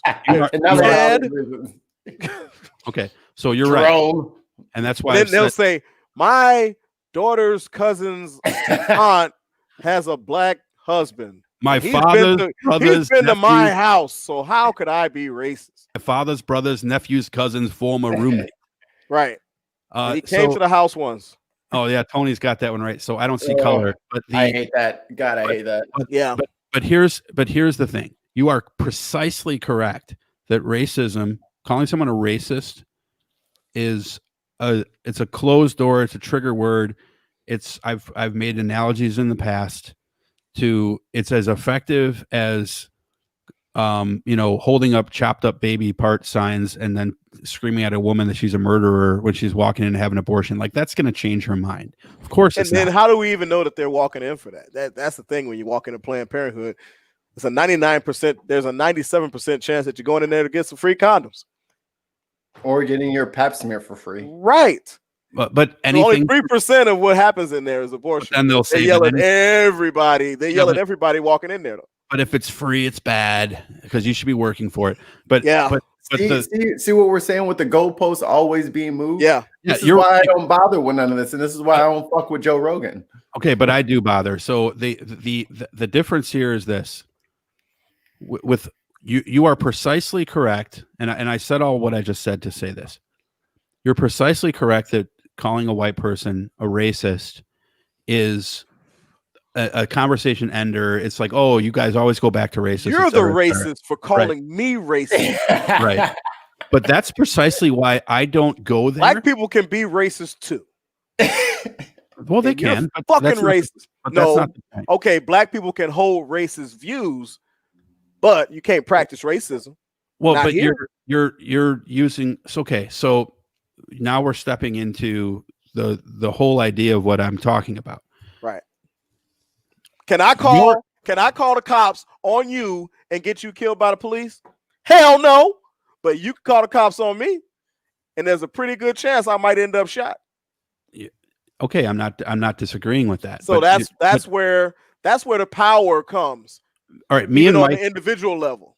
Me and Mikey got into this on election night, and I'm trying to charge my tablet up as I talk here, so I'm sitting awkwardly. Sorry. Crack-a-lackin'. Yeah. The price is wrong, bitch. But what people have to understand when it comes to racism. Oh, we got a long comment here. Hold on. Let's see what it is. Agree. Tony and I didn't include those clips of Rogan pushing back on Shapiro. R.E. I can't read this. My eyes are too. Race, same-sex marriage. It's not aggressive, but you can see Ben's mind begin to question his own beliefs at one point as a result of the discussion. Appreciate the hell out of your passion, though, Mikey. Oh, he's so passionate. I'm very and it's a character flaw. Mm-hmm. I have on and I have off. There is no dimmer switch in between. It's when I'm doing something, I do it to the absolute fullest, and I apologize if I come off as the angry black man, but that's literally how I speak. You're the Stacey Abrams of men over there. That's a damn fine compliment. And Thank you. Take it. Right. By the way, let's you, so I'm not I wasn't a huge fan of Stacey Abrams during the campaign, but I'm talking about the 2018 campaign. But boy, oh boy, did she kick some ass. She showed up and showed out. And guess what? She's still kicking ass because she's gearing up for that runoff. Those runoffs. Yep. Yeah, and those are very important. We'll get to those. It's fucking important as shit. And I hope that when we get there, we'll talk. Yeah, we'll get there in a minute. We'll chop it up. We'll chop it up. But here's the thing, and this is what I didn't want to confront Mikey too hard on election night because I could tell he was angry. And, I'm not angry. I just talked. But you were pissed. But I was pissed too, and I was in a bad mood because we were behind at the moment. So, but no, I'm not angry. This is how I talk. Mother, all right. I feel like I'm talking to DMX all the time. You'll be fucking fat bitches in no time. Hey, yo, bitch, let me get some water with some lemon. I got DMX and Busta Rhymes on here. So flip mode squidad. But so when it comes to white people, all right, what you guys have to understand, and I'm not saying that. Give us the white view. Give us the white view. All right. But you know that line from Jurassic World where the Henry Wu says to, I think it's to Claire, he said, or Rizwani, the Indian guy who's like the guy who runs the park. He says, you've created a monster, talking about the Indominus Rex. And Henry Wu says to him, he goes, monster is a relative term. To a canary, a cat is a monster. We're just used to being the cat. Okay. So it speaks to perspective. Mm-hmm. What you have to understand about white people is we're so easily made uncomfortable. Fragile. White fragility is not a myth. I mean, it is fucking astonishing. But I work with all white people. I know exactly what you're talking about. So I know you're not racist because you work with white people. But that's right. That's right. Right. He's got white freaking coworkers, and he works with them every day, and he does not insult them. So yeah, amazing. But I don't bring up the raisins in their potato salad. I let it go. Right. Yeah. But here's the point. Marshmallows and shit. I'm sorry. It's that's the funny thing about this podcast. It's impossible to get a point out because there's 37 tangents in between every single point. I'm totally off script right now. So by the time I get to my point, I've totally forgotten what the conversation. I got walnuts in the gelatin. Right. Inconceivable. So just be grabbing shit out your pantry and throwing it in your food. Get out of here. Right. Stop that. Why are there artichoke hearts in here? I told you don't put that in your lime gelatin. You don't put artichoke hearts in there for flavor. We use Lowry's seasoned salt and artichoke hearts. The price is wrong. You can put Lowry's seasoned salt on a lot of shit, though, man. It is good. I tried it on watermelon. It wasn't bad. It's not bad. The tahini is the best. Good. Yep. See. Yeah. That's where we can all come together. Yes, tahini. Mexicans got them spices. We love the tahini on the watermelon. Is tahini even a Mexican spice? I believe so. I thought it was like one of those Taco Bell style Mexican where it's not Mexican, but it's advertised. I don't know, but it's fucking delicious. Oh, tahini is so fucking good. Put that shit on my lemon pepper chicken thighs. Tajin is a Mexican company founded in 1985 by Horacio Fernandez that produces several varieties of condiment consisting of predominantly chili, peppers, lime, and salt. It's not made by Goya, is it? Because then we have to boycott it. No, it better not be made by Goya. I went to go get some black beans. I saw that Goya can. I was like, la preferida. La preferida. Sorry, Goya, you fucked it up this time. No, but all right. So about white people and their fragility. Back to the grill again. Oh, Tony again. I can never get nothing like Goya. See, Tony, you're a racist. You love Goya. No. So when it comes to white people, you have to remember this, and this is what you have to always keep in the back of your mind is you didn't come from the same background as they did, just like they didn't come from the same background as you. So you have a different anecdotal experience. You've lived things. You realize things. You research things. You know things are true. They have not. They've lived in a bubble, and in that bubble, everybody is perfectly equal. To a degree. Now that test fails to a bit when you get to like, well, I've had black people in my house. Sure, that's great, but how many times have you gone to a party in a black neighborhood? Oh, 0, because it's not safe. Okay, so that test falls apart a little bit there, but you have a different description of the word racist than they do. Yeah, racist for a lot of white people is saying the N-word. Racist, not even really that, because Mark Furman works on Fox News. So, they don't care though. That's Fox News. They don't care. I said this on the podcast the other day when I did one of my little video shows. Is I did onlyfans.com/VFU. Right. It's those shows. It's like on his OnlyFans show when he's got on a freaking shimmering banana hammock with glitter and baby oil all over himself. And he's in an R. Kelly mask. This is the kind of thing that just tickles my balls. First he puts on the baby oil, and then he puts a little tahini on the nipples. Right. Let him know. Like today on the Voice from the Underground After Dark. I'm gonna pour this whole gallon of milk on myself. I look like Goldfinger from Austin Powers. Right. I love tahini. I'm gonna purposely get a sunburn and eat the flakes. Yeah, like Goldmember. Fat Bastard was actually who I was thinking of. But the I believe you've met my fitness consigliere. I hit the wrong button. Crack-a-lack-him. So one of the things I try to talk about with white people and when it comes to racism is this. A lot of people will think, when they think racism, this is what I was trying to say to Mikey the other day, but we, like 2 weeks ago, whenever that was, but he was just so angry, black man, I couldn't get a word in edgewise. Sort of like this conversation, almost. I was fired up. Because I started this point like at the 1 hour mark. It's now the 1 hour, 24-minute mark. But they think that in order to be racist, you have to hate black people. And hate is not a prerequisite. Right. And I have said this 100 times. Hate is not, let me go on record and say this for all the white people listening who don't agree with this. Hate, or don't know this yet. I'm going to cancel your Parlor. Hate is not, no, I've said this on Parlor too, but not on that account. I have two. Trolling times two. Hate is not a necessary ingredient for racism. No. Hate is not a necessary ingredient for racism. I feel, hey, guess what? A lot of those slave masters love their slaves. Well, yeah, I love Jesse. Well, think about it this way. Mikey, you own a dog. Does your dog have the same rights as you? But you love your dog. Did you just bring up dogs in a race conversation? Wow. Because you don't hate dogs, you love your dog. So how could you be dog? But you feel superior to your dog. Exactly.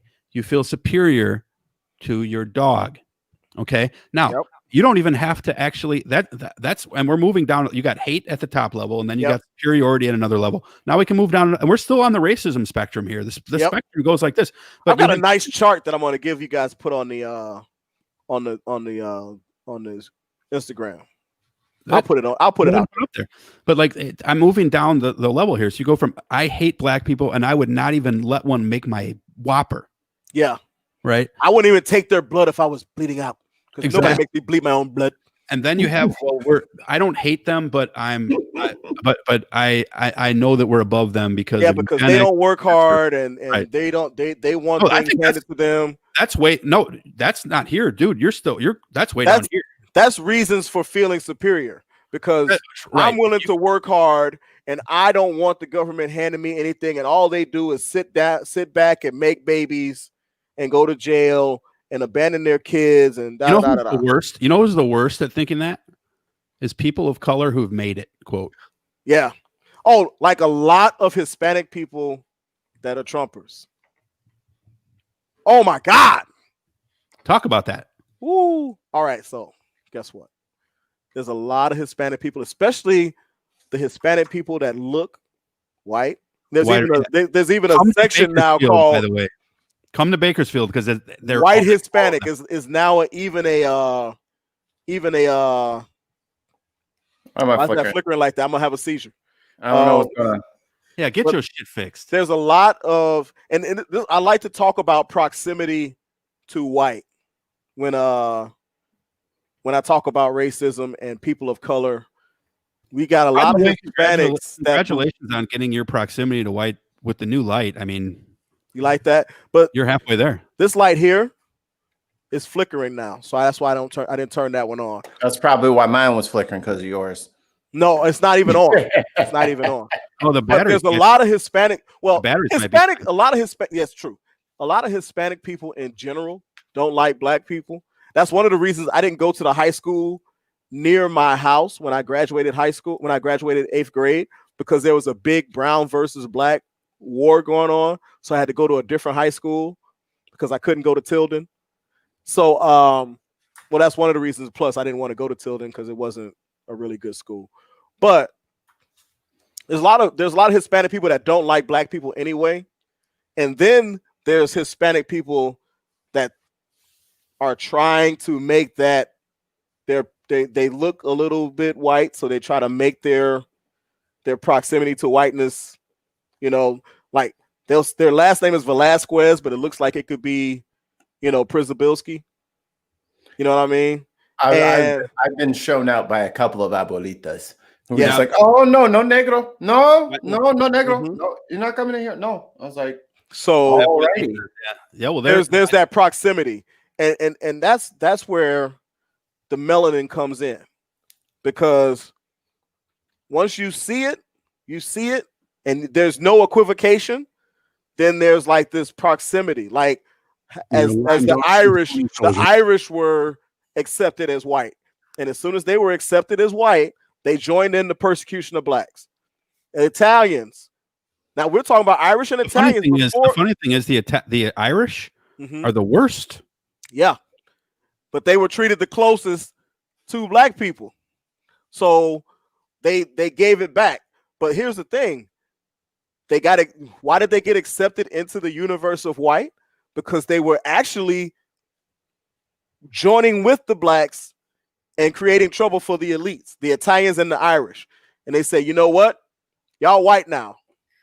We're gonna change how we treat you. You're still gonna be below us in a way because you're only getting X, Y, and Z, but at least you're not one of them. I've not seen this chart, and honestly, I can't read that because I don't have the glass. Full screen. You're way, brother. You're way off on. Oh wait, yeah, I can do that, can't I? Yes, you can. So, all right. Let me see how this compares. Now, mine is completely mine, right? Like I've come up with this completely by myself with no help the from Dutch scale. The Dutch scale. He pulled it up by his bootstraps. So I want to see where this falls with mine. So I don't even go as far as genocide because mass murder. Yeah, that's beyond my capacity. We call that terrorism. Yeah. So violence, lynching, hate. Okay, right, sure. So I think that genocide and violence fall under hate. I think calls for violence fall under hate. I would maybe disagree with the Confederate flag being here, because I think it should be one level down under discrimination, because it was mostly used as a symbol to propagate discrimination. It's also a symbol to. That's my opinion. As a forestalling or as a harbinger of the violence to follow. The harbinger of unhappiness. Because guess what? Most times when I saw a Confederate flag, spit, a battery, some type of verbal abuse was coming up. Well, yeah, I don't disagree with that, but I think what the Confederate flag, here's the issue with me having it this high. And again, I only think it should go down one. Or maybe you could even almost, the funny thing is, okay, actually, let's be more fair. I think that they've pigeonholed themselves by putting it on only one level. Can I say that?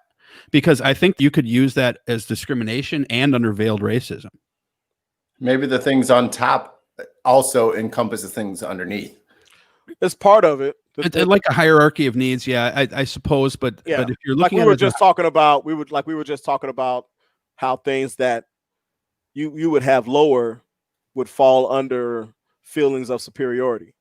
And see, like I would put white savior complex above minimization. I think that's too low.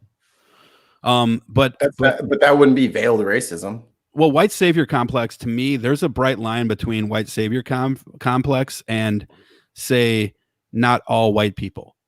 I think not all white people could probably go into minimization. So, and again, this is just my opinion on stuff. I'm sure this was done with some scientific method, but I have my own anecdotal or thoughts on stuff.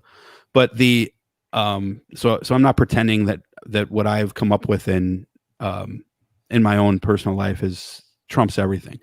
But the Trump. By the way, we're gonna have a big fucking celebration show, January 21st, aren't we? I'll send you some edibles. But like when I might do an edible again that day. That might be a good idea. You can stream from over here, homie. But you have to what you have to do though, and I think I'm not looking at that screen anymore, but I think that is when it comes to like at the bottom of my racism scale for me is like an unwillingness to change. Right. So that's the most insidious part, because if you're unwilling to change, you're invariably going to pass that shit on to somebody. Right. But that's why it's on the racism scale. Yeah. So like that's the low level, low bar qualifier is to say, you know what, no matter what you show me, I'm not willing to accept. I just won't say Black Lives Matter unless I say but at the end. Yeah. But the riots and the looting, and I hear what you're saying about all the stuff that they did before that. I understand all of the peaceful stuff that they've done, even though I ignored it. I even disrespected it. I said, why the fuck is that guy kneeling? Because this is a great country, And then when they freaking rioted, that's the straw that broke the camel's back. He said, freaking, I'm dead. Yeah, but and then what I try to tell them all the time is, look, when Kaepernick kneeled, you gave him hell. And then when the protests started turning into riots, there's a better way. You said there's a better way, but then we already did the better way. Right. And y'all said, fuck that. Fuck him. I only kneel in front of the cross. So one thing that... But I'm Catholic and I go to fucking church and kneel and stand up about 78 times on Communion Sunday. That was so confusing the first time I ever went to Mass. I'm like, damn, I didn't know I was coming in this motherfucker to work out. I didn't know what the rules were. Everybody started chanting at once. I was like, what the fuck is happening? Catholic weddings are the worst. Oh, yeah, have you ever been to a Greek Orthodox wedding? They're very similar. Ooh, and a Polish wedding too. But sorry, Tony. Polish wedding is a little. Ooh. But one thing that I think you're forgetting, Dutch, is that Black people are outnumbered almost 6 to 1. We know what white culture is. We know what we know it. We know that shit. We have a supreme understanding of how white people move and operate. The fact that white people don't know how we operate, because to be quite honest, statistically, there is no way for white people to know Black people as well as Black people know white people. Just statistically. That's because of the sheer numbers. But you're talking about, like, I don't think that you would say that the experiences that I've had in the Black community or someone like Eminem are going to be the same as like what Donald Trump has had, because there's a marked difference there. No, so but you can't say every single white person does that. Just like every Black person, like Haas said himself, I think it was Haas that said this, that when he first went to college, it was his first real experience with white culture. So these no, I didn't say that. I said it was a lot of my white roommates' first experience with Black people, because we had Ask a Black Dude. I think we're gonna have to go back and roll the tape, because I went to a diverse elementary school, because I got bussed from one side of the bridge to the other side of the bridge, and it was a fucking group of people. You're not gonna be here with our kids, and they're spitting and all that shit when we got off the bus. So Yeah, I by the went way, through a you've just been- diverse sorry, no, elementary school you've been and canceled. high school. You've been canceled. And then I went to college, and these people, these my roommates from Central Illinois, He's still talking. they didn't know but he anything about black people. He doesn't realize So he's been canceled. I had to Mikey. tell them that You know- we swim, we bathe, stuff like that. Yo, we you can know, we can read. We can read. You know, we're sometimes intelligent. Yeah. Like, no, I did not come to fucking school on a special program. right. You know, the MAP program was what it was called when I was down. These are the things that you have to start when you're trying to deprogram a person. I'm not always trying to deprogram people though. That's why I be going. That's why I go balls to the wall with shit. Because balls to the wall, pause. But then then you and I have two completely different audiences. I can't deprogram white people. That's your job as a white person. Right, but when I try to do that though, then they won't listen to me. But when I was trying to do that the other day, you were telling me that I didn't know what I was talking about. But I do know what I'm talking about because I'm talking to white people and I know black people. I know both. Black people. Okay. Now I may not know the black community to the extent that you two do. Right. But I mean I lived in Maywood. I have a very good idea of the black community. For 15 years, I dated nothing but black women and was part of their families. You know, at every single family get together and stuff like that. But, you know, but you'll never quite get all the way there because if you're not, then you have to say the same about white culture, about black and white culture too. You're never quite, and I'm not saying you even want to be there. I've never said that I wanted to be, and that's the thing. Right, I don't want to be part of something that I'm not supposed to be a part, or something that I don't want to be a part. I don't want to be a part of something that doesn't want me there. But we shouldn't. I'm there. That's fine. But I don't think all of white culture doesn't want you there. I think half of white culture doesn't want you there. Exactly, and that's because we've proven 70-something million. But we've proven well, I wouldn't say all 72 million of them, but I would say a good 60 million of those 72 million. Okay, so that's 60 million motherfuckers that I don't have to deal with. Here's the thing. That's fine, but how do you determine who those 60 million are? Those other 10 million are awfully comfortable being associated with those other 60 million. But those are the ones that you can deprogram. How can we deprogram them if the last 4 years hasn't? Because they just haven't. There's a lot of reasons why that could be true. They just never came across the three of us or people like us. But you have to, at some point, where there are people who literally work so much that they've never heard what the fuck. They've never heard Trump open his mouth. But to a lot of people, the economy, they have this perception that he's better with the economy, and that's all that matters. But the economy that he's looking at is people way above their fucking pay grade. So basically, are you saying that they're beyond help? I'm not saying that. I'm saying that they're fucking comfortable as shit with comfortable again is a relative term. They're comfortable because they don't understand the depth of what it is that they're dealing with. They don't understand that President Trump rolling back all of the police reforms and things that the Obama administration put into place is designed. Those rollbacks are designed to put us back in the same jeopardy that we were in. They don't understand that because they've been conditioned with terms like law and order since the 70s. So here's and we can go on to something else after this. I know we spent a lot of time on this. I have like almost know what this cigar. Fine, because it has to be talked about. Mm-hmm. Yeah, for sure. I have a 3-tiered system. I have racist on one side, I have neutral in the middle, and I have anti-racist underneath. If you're not anti-racist, then I'm not fucking with you. Yeah, if you're neutral, you're basically on the other side. Right, but a lot of people you can't be sweetened in this. A lot of people who are neutral, and believe me when I tell you, a lot of people who are actually racist, Proud Boys, for example, they advertise themselves as anti-racist because they have a different perception of what racism is than you do.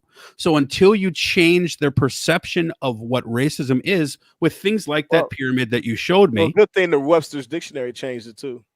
They changed that. Yeah, I heard they did, but I didn't see what they changed it to because there's like this. It included basically systemic racism and stuff like that. The old description of racism was, correct me if I'm wrong, because I'm not looking at this, was something like I think feelings of hate, keeping people down and hatred or something like that. Yeah. Like doing something, I have to, in order to be racist, I have to personally oppress you in the workplace or in the personally feel like I'm better than you. So, and you may not feel better, but you just number one is a belief that race is a fundamental determinant of human traits and capacities, and that racial differences produce an inherent superiority of a particular race. That's the whole description. Also, and see, here's the thing. A lot of people, I don't think I'm better than anybody else, but black people need to XYZ, which you're saying these are things that I do that make me successful and black people don't do it. So you believe you're superior, but you're just not saying that. Also, when you say, right, but hold on. Black people do this and black people don't want to work and this and that. That I don't feel like I'm better than black people, but they don't want to work and they believe that everything is owed to them. And I don't, so that makes me better than them. That's exactly what you're saying without saying the word. You're not wrong. You're 100% correct. But telling them that in that way is just as much as calling them racist. You're not going to deprogram them with you put that motherfucker on and do the Watusi. So what you have to do, this is my approach, is my opinion, it's the way I do it, right? So again, I'm not saying that everything I do is correct. Right. So my rebuttal to that, if someone said to me what you just said, I would say, why do you feel that that's the case? And eventually, if I keep asking then someone they'll say why, the Democrats enslaved them and made them, they suckle at the teat of the Democrats. Well, I've heard that literally in quotes. Unfortunately, when someone goes to that, okay, so there's a couple of, what was that game where you had when you were a kid? The mousetrap game. There was a couple places where the ball would fall off the. Literally called mousetrap. Yeah, it was. It was called mousetrap, right? So there's a couple places where if you didn't set it up right, the ball would fall off the track, right? That's a place where the ball falls off the track, because at that point in time, what they've done there is they've put up an insurmountable barrier, like they do with abortion. Yeah. Right. I can never vote Democrat because of abortion. So you've given me an insurmountable barrier that I can't get around that. It was the Democrats that founded the KKK and that's true. Yeah. 200 something years ago. But yeah. Where are those people now? But the problem is that when you try to educate them about the Southern strategy, they tell you that they tell you that's a myth. Yeah. Then that's where you give them the audio. And they still like, nah, that's a deep fake. But now you've hit the point where I joined Mikey's team, and I'm like, I no longer need to have a conversation with you because you're a fucking moron.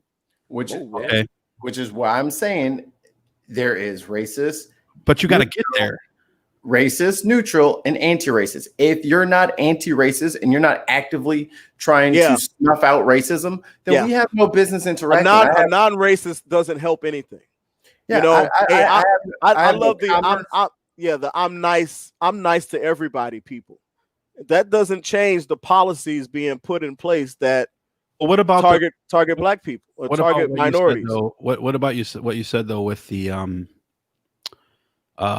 like the Hispanics, especially the ones who've seen a degree of success, and also because what they'll do is they'll say, well, I'm Jewish or I'm Asian, Mexican, I work. Yeah.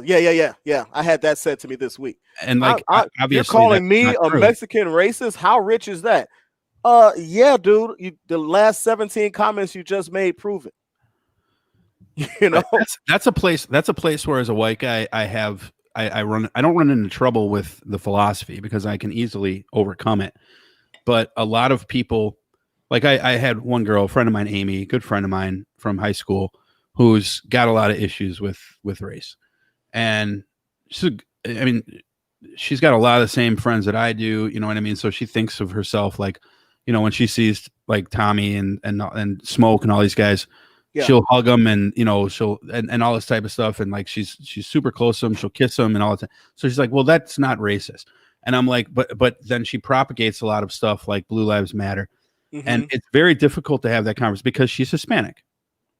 So or I think actually she's part Hispanic, but her husband is completely full-fledged Hispanic, and she'll say, well, how can you ever call me racist? I'm my husband Hispanic. So I'll tell people, look, just because you're cool with Mexicans doesn't mean you're cool with Asians. Right. Or, and this is a big one. Just because you're cool with the Mexicans, Right. That's exactly where I went. Just because I could fuck a black girl and be a racist. Like Jungle Fever. Remember that scene? Yeah, absolutely. Because it is, or I could maybe not even, again, maybe the word racist is the wrong word, but I could have bigoted tendencies. However you want. I think that's a better way to say it. Personally. Like my man said in Jungle Fever. Oh, I'd fuck her, but I wouldn't walk down the street with her. Right. So he probably doesn't. Now there could be other reasons for that too, is like because of the social pressures and stuff like that, which in those days which is still. Well, that movie was set in the 80s or 90s, so. Right, but you also have to. I think we have to at least acknowledge sometimes that there are social pressures or family pressures. I dated black girls who didn't want to bring me around their parents. So it's for one reason or the other. So, and I don't. Oh yeah, I had arguments with my. I'm not going to go run and tell them that they're racist. Maybe they were, but then I have to ask myself why. I think that's a deep-seated distrust. That's a deep-seated distrust of white people. That's very valid, though. I don't think you can paint that across the board as every single person. There's always of course not. There's always other reasons, right? But you got to understand too that there is like I've been told a lot of more than one occasion by so-called woke black people that I can't be pro-black because I'm sleeping with the enemy. Yep, same. And I'm like, hold up.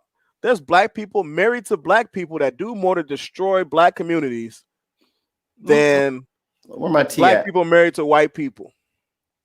There's black people married to black people that do more to destroy their community than there's white folks married to white folks that do more in the black community than some of these black people. So how you gonna tell me I can't be pro-black? Fuck out of here. Anyway. Yeah. You guys, all right, I'll tell you what. We'll come back. Here's what I want to do. Okay. If you guys are good with this. Let us know. Because look, we've been talking about this for what, an hour and 20 minutes, and we're only an hour and 20 minutes into a 30-hour conversation. Yeah, it's such a rabbit hole. So we have about 2 years ago, we did a show on race and racism in the United States.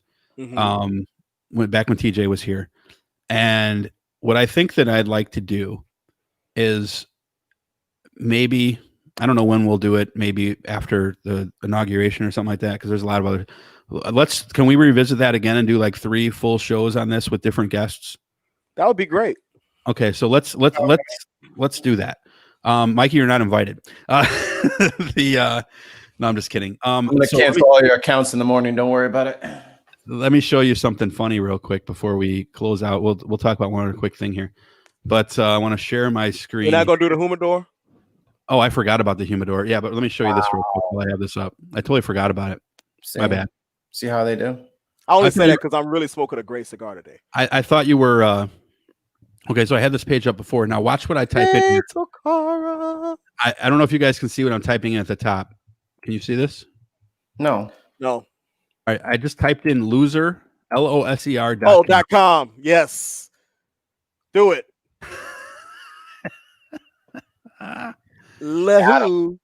It's her. Yeah, that's just that's amazing. So and that picture, put that picture back up real quick. Put that picture back up real quick. Come on. There you go. Look at that smile. Is that not the most used car salesman? I'm about to screw you out of every penny you got smile there is. I'll see this Chrysler LeBaron. This Chrysler LeBaron. Yeah, it has 250,000 miles, but we just dropped a new engine in it. And $17,000. Yeah. Yeah. He looks like he would roll back the odometer on a fucking car in half a heartbeat. Okay, so he certainly does, and I got to do one other quick thing here. We got a review on iTunes. What? From Johnny F. and Benson. Political talk that doesn't put me to sleep. I enjoy listening while smoking a bowl.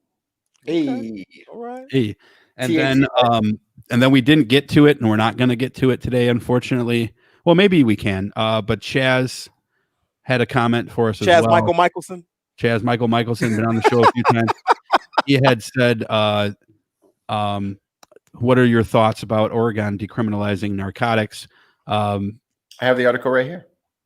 Yeah, my quick 2 cents is I think it's fine because we've been treating drug addiction as as a criminal offense rather than a medical condition for far too long. So good.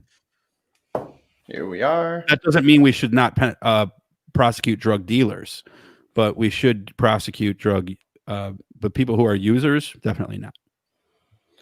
Oregon has become the first state in the nation to decriminalize the possession and personal use of all drugs. Voters in the state approved Measure 110 on Wednesday, CNN projected, and the initiative also expands access to addiction assistance and other health services, offering aid to those who need it instead of arresting and jailing people for drugs. Yes, I agree. Good job, Oregon.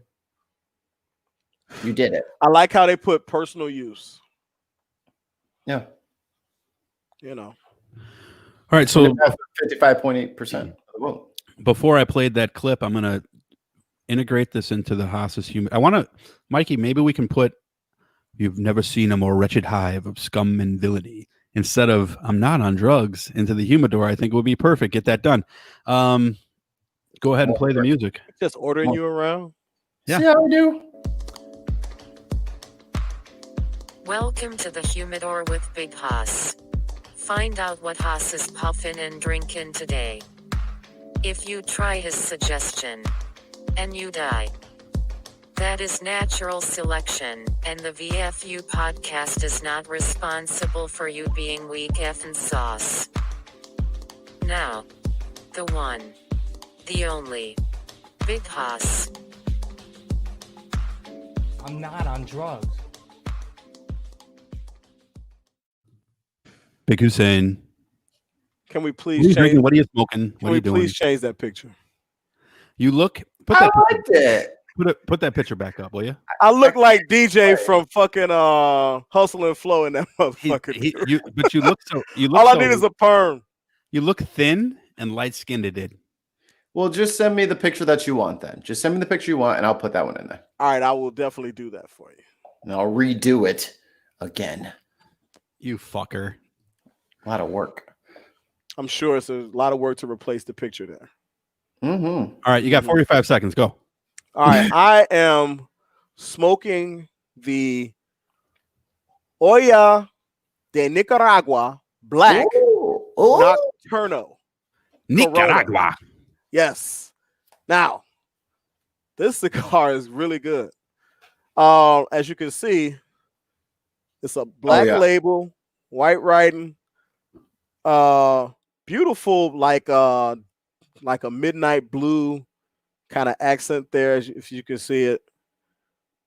Lovely band, really, as you can see, kind of a dark wrapper there. Okay, the wrapper is a Mexican San Andreas. All right, but the binder and the filler are Nicaragua. That's right. And it's a Mexican. It's a dark wrapper. Is it Del the Funky Homo Sapien? It's a Mexican San Andreas Negro wrapper, and it is flavorful. It's a little bit oily. It's a little thick. Pause. It's a slow burner, as you can see. I still got about 1.5 inches to go. Pause. So it's literally literally a oily, ashy black. It can be oily and ashy. One or the other, dude. They know us. You can't be oily and ashy, dude. But the cigar is pulling it off. Mm. But you just had to relight it there, though. So I had to touch it, but you know something? I've only had to touch it like twice. Pause. But this thing, I mean, this cigar, it's got some fruit in it, and it's a cherry. And I think I got the cherry because of my first pairing. Like right now, I'm drinking some wine, some red wine. But earlier, I was drinking some Dr. Pepper. And I think that it brought out the black cherry kind of taste, kind of experience to it. One of the best, one of my favorite flavors of anything, black cherry. Mm-hmm. Oh, mix a little vanilla in it. Little dark chocolate coming from it. A little bit of coffee. Really good though, and it's good with the wine too. I'm drinking a little bit of that quarter cut. Is that a The Boys shirt you have on there? I haven't noticed that. It is. Nice. Let me see that. 7. That's dope. That's badass. Thank you. That's why I got the hat on here. You know, is that a Blackhawks hat? Yes, it is. Why'd you bend it up like a sailor? Oh, it is a sailor hat. Okay, I see. I thought it was a baseball hat, and you just bent up the brim like a moron. No, it's a bucket. It's a bucket. The whole thing is bent up, so I can put the headphones on. It's a sun hat. Gotcha. It looks kind of swaggy with the headphones on there. It kind of look like a little Crocodile Dundee. You brother with the boomerang cap. Oh yeah, put another shrimp on the Barbie, baby. That's not a knife. This is a knife. That's right. Well, this is a fucking 9. That's what I'm saying. But anyway, with the Dr. Pepper, non-alcoholic. So if you're on the wagon or you're doing no alcohol November or anything like that, like some people did sober October, some people do a no alcohol November. Some people are also doing what is called a no nut November. Fuck that. No, I'm good. Fuck that. But anyway, I digress. That one. I'm doing a double up December. I had a no nut September by accident, so no thanks. Yeah. Fuck all that, man. Yeah, and when I say no nut November, that even means self-induced. Oh no, I always have that. Fuck all that, man. Shit. Anyway, there ain't nothing like the real. So with the Dr. Pepper, it brings out the fruity, the black cherry, and a couple of other fruit notes that I get from it. But then with the red wine, I get more. Interestingly enough, I get more of the dark chocolate from this wine. I'm drinking the quarter cut bourbon barrel aged red wine, Cabernet Sauvignon, and this is from Aldi. Good wine though, but I'm not a connoisseur, so people are like, that's swell. But anyway, I enjoy it. So I'm gonna hook you up. But the naked puff. I'm gonna recommend you a wine for your next cigar. I'll be right back. Okay. The naked puff that I got from it, that was more of there's a little bit of spice and a little bit of a woodsy essence to it as well. But this is a very well balanced cigar. It's a medium to full, but more on that medium side. So like if you've got medium and then full, it's kind of there.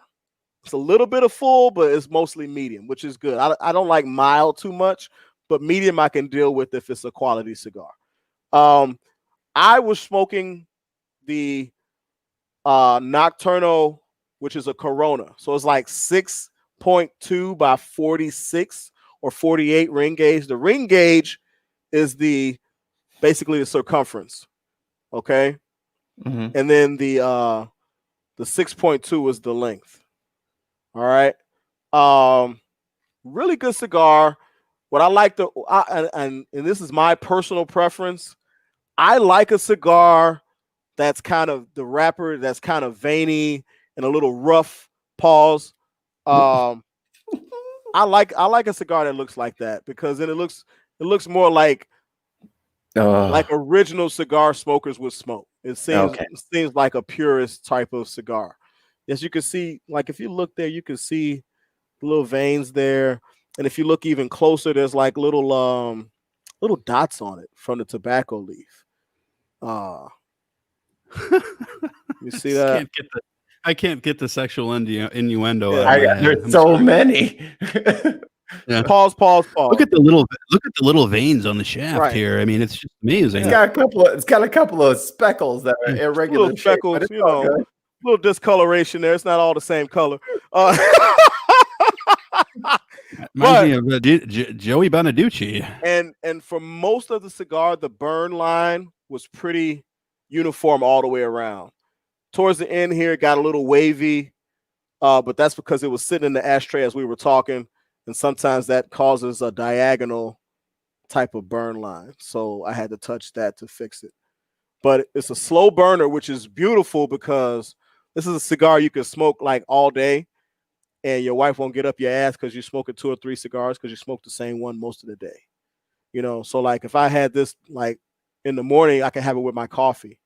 It's a versatile cigar because I can have it with my coffee in the morning, no problem. And then kind of let it burn out. And then in the afternoon, come back to it, you know, do a little bit of maintenance, light it back up, and smoke it in the afternoon with a Dr. Pepper, and then smoke it in the evening with a bourbon or a red wine or wine of my choice. So it's a really versatile cigar, very tasty, very well constructed. My only complaint is that I had to, and I talked about this before. When you have a cigar with a tight draw, which means when you puff, it's hard to really get it going. And that's because the draw is tight. I did the V cut, one of my favorite cuts. And what I said was you roll the cigar between your fingers with gentle pressure to loosen up the draw. Okay? And it's as simple as this. To loosen it up a little bit, and then I've seen that move in a few pornos. If you saw that, it wasn't no black dudes that it was happening to. But especially that's in porn. Racist. It's not racist, it's the facts. You know, in porn, the black dudes, you gotta be superhuman. You gotta be the fucking top 1% of the anomalies. But anyway, you know, you can't be fucking you know, average. That's just how racist it is. It don't even give equal opportunity. You can't be 8-inch Eddie. You got to be 27-inch Tyrone. Right.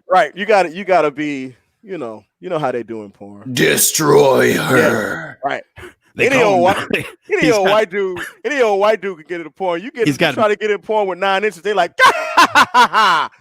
no black man could get into porn with 9 inches. Guy's got Milgenor between his legs. You know. Oh my God, Mjolnir. I don't know how to pronounce it. I told you I don't know actors. On the leaf scale, as we get away from porn, on the leaf scale, I will give this a.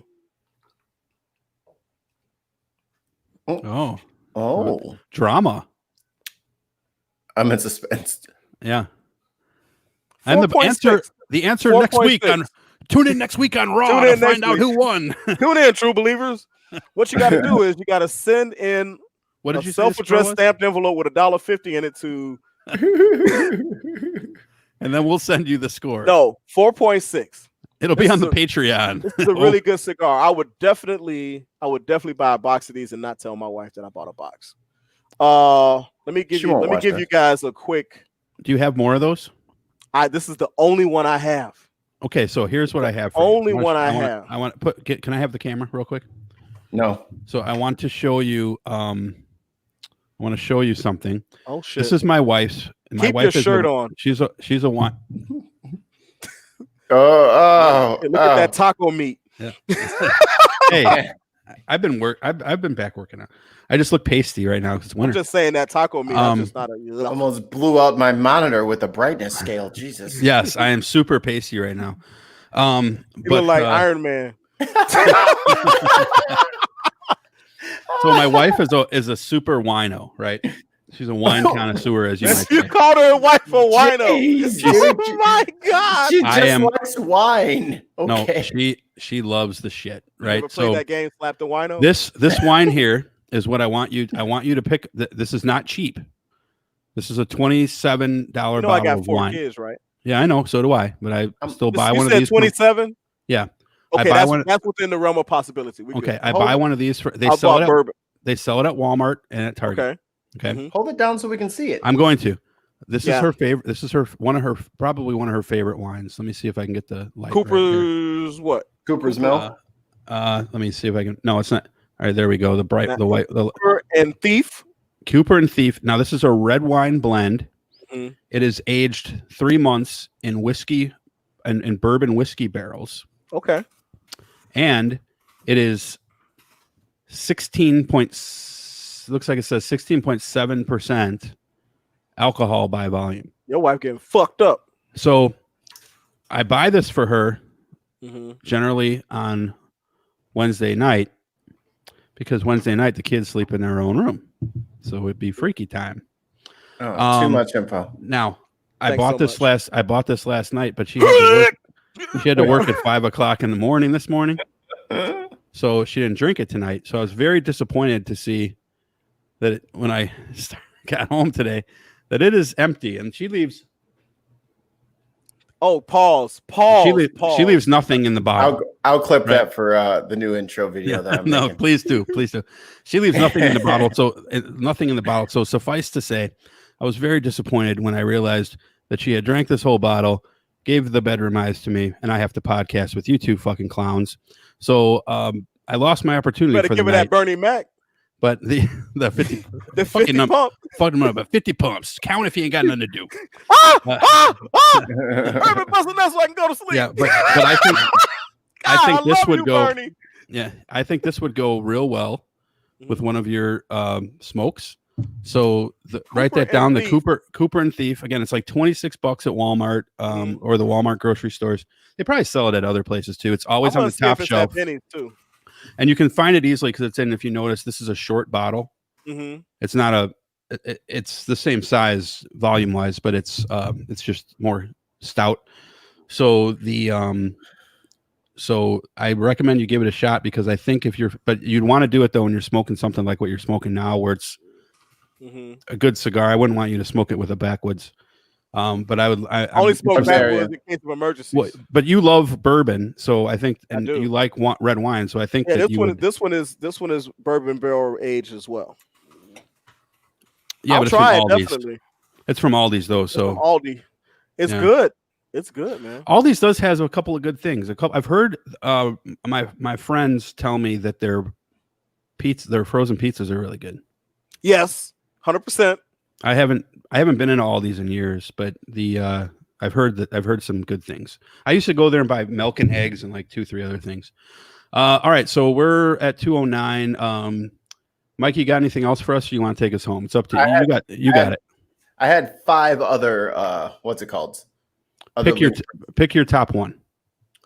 Pick my top one. All right.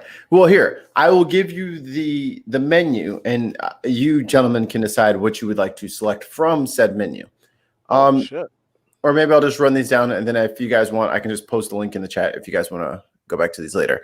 Let's do one. Yeah, pick one. Run it down, and we'll pretend you're Trump and just pick whatever you want. All right. How snarky am I feeling today? I kind of want to do something fun here. We'll do a rapid fire. All right. We only get 30 seconds per topic, and that way we can get the hell out of it. I like it. Let's go. All right. Number 1, Chicago becomes first major U.S. city to reissue COVID lockdown as cases spike 36%. Your thoughts, gentlemen? Good choice. Boy, you didn't even take your whole 30 seconds. I like this idea, though. Yeah. So let's do something to help the businesses that have to, especially the restaurants and stuff like that, because these business owners need the help. We don't want to forget about them. 100%. It is a catch-22. And also, let's make sure that we do something for the landlords, because what we need to try to do is get if the landlords give the business owners a break, even if it doesn't have to be all their rent, but some of it, then the loss is more equally absorbed. As long as we need to start trying to do stuff like that. But other than that, I'm in.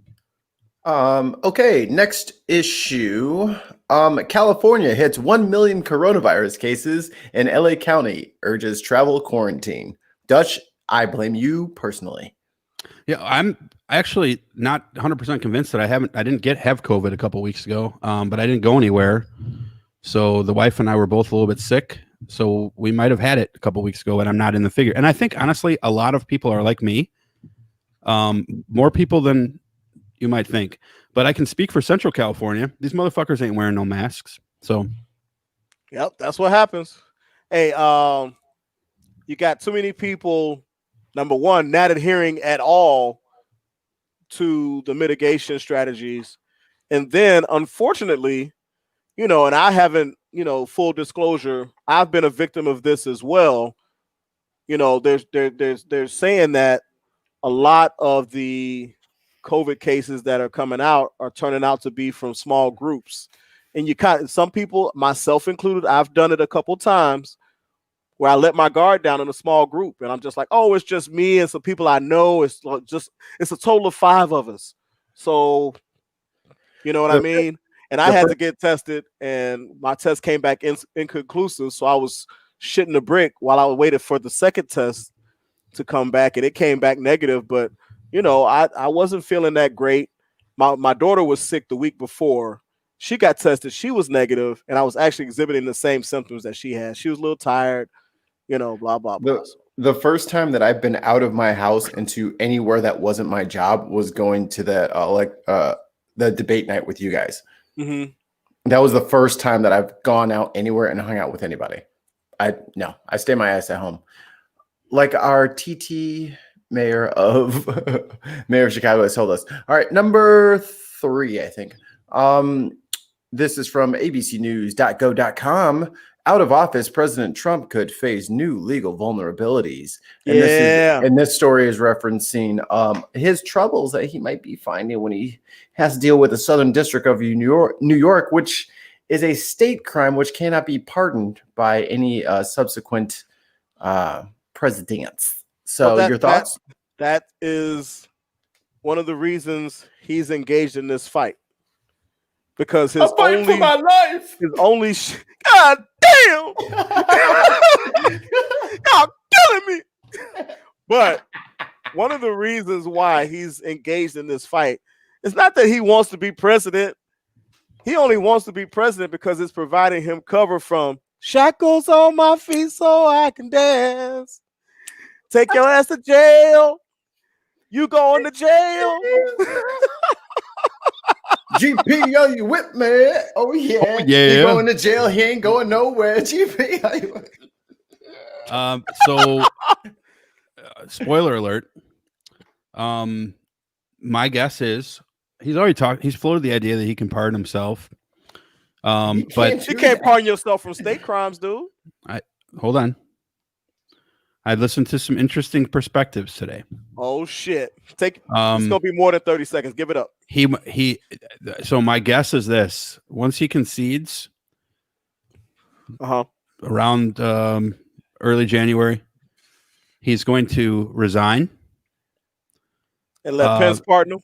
Pence is going to pardon him, and something that's never been done before. Pence is going to pardon the Trump Corporation. Because Trump Corp is it's a cesspool. So no one has ever pardoned a corporation before. They're not certain that it would hold up to SCOTUS scrutiny, but he owns 3 of those justices and Clarence Thomas for that matter. Does he really own them? No, because they voted against him on some things already. He put 3. He did, but he put 3 of them. This would in this particular case though, they'd be setting the precedent, not relying on past precedent. And let's just say he put 3 of these people there, and Clarence Thomas is going to side with him no matter what. So it all comes down to the only Clarence I recognize is Clarence Carter. It all comes down to Alito. Oh shit! What would Alito do? Because Roberts isn't going to let him do it. But again, this is why Democrats are so fucking stupid, because they've never cared about the Supreme Court until Merrick Garland. They never gave a fuck until Merrick Garland. They didn't give a fuck about RGB until like 4 years ago. They didn't even know who she was in general. So I don't know that even Pence if he resigns and Pence takes over and then pardons him. I don't know that releases him from state crimes, though. It does if he moves his ass to Brazil to live with his boy. He's gonna have to. He's gonna have to flee. But if they pardon the corporation, and he was acting as an officer of the corporation. No, these indictments. I'm aware of SDNY.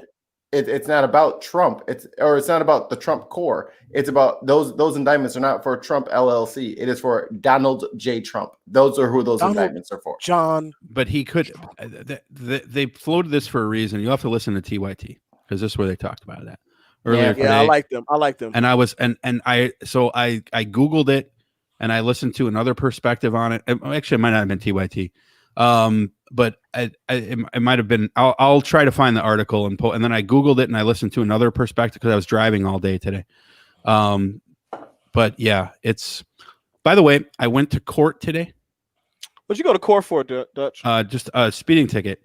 You know, in California, if you go over 100 miles an hour, yeah, you automatically first offense suspended license. Luckily I was not going that fast. But I was going over 100 miles an hour once on my bike. I was actually going like maybe 156. Yeah, but on a bike, they ain't gonna chase you on a bike. Oh, I stopped, and the dude said, "Because you stopped, I'm going to mark it at 79 miles an hour." And I said, "Thank you." I'm a good driver. I don't do these silly things. See, police injustice is fake. Oh, I did post and say I had a good experience with a cop. All right, last one. There's two left, real quick.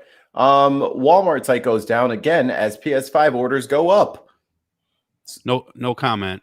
That's a COVID thing. If there was no COVID, I don't think that would happen. I think that so many people are working from home and they get off at 3:00 anyway. You got time to play them games now. So here's my I don't think it's for the kids. My question I also think that PlayStation wasn't able to make as many PlayStations as they wanted to. Yeah, because of COVID. Yep. Yeah. Well, and they also might have done that on purpose because they did that with the first release. They didn't produce enough on purpose, or was it PS2? They didn't produce enough on purpose. But that might have been Xbox. But the question I have for you, though, quick answer: is it worth getting for the PS5? I'm not a gamer, but I've always just bought the latest one, and my daughter plays it. So, is it a market improvement over the?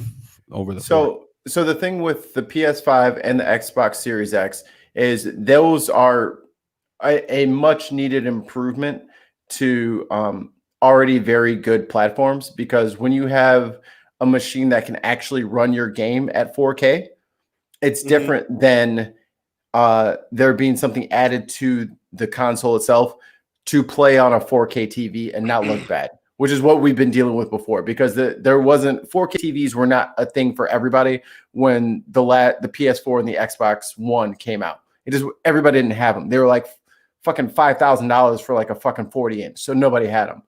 Does it run on 8K too?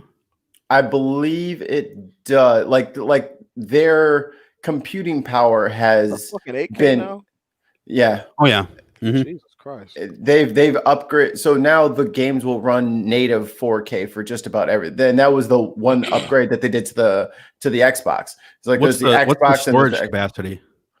That's probably about a terabyte. That's generally what they all do. And that'll probably be about 35, 40 games that you can save on your hard drive, which should be plenty. I mean, if you're not playing all of those games all the time. So, and one thing I think PlayStation as well as Xbox is doing in the future is that they're going to let you. So I have an Xbox One, and eventually I'm going to get the Xbox X, right? If I buy the new Call of Duty after the X comes out, my account will allow me to download it on the next system. So they're going to make everything not just backwards compatible, but if you buy it for one system, you have it on both. Yeah, which is the Avengers game for PlayStation. Which is amazing, because that was one thing that turned a lot of people off, me off, for a couple of game genres, because I bought it on 360 and I bought all the DLC and I spent probably $100. And then the Xbox One came out and I tried to just download it and they said no. So I bought the game again. And I thought all my other stuff would transfer over and they said no. They said, no, you need to buy the game and all the DLC all over again. And it's out. And I was like, yo, your game is not worth fucking $200. I'm like, no, I just stopped playing it. Sorry, Destiny. I'm not playing your shit anymore because you try to make me pay fucking twice. But now they gave it all away. Now everybody gets all the shit for free now. So still not playing your shit.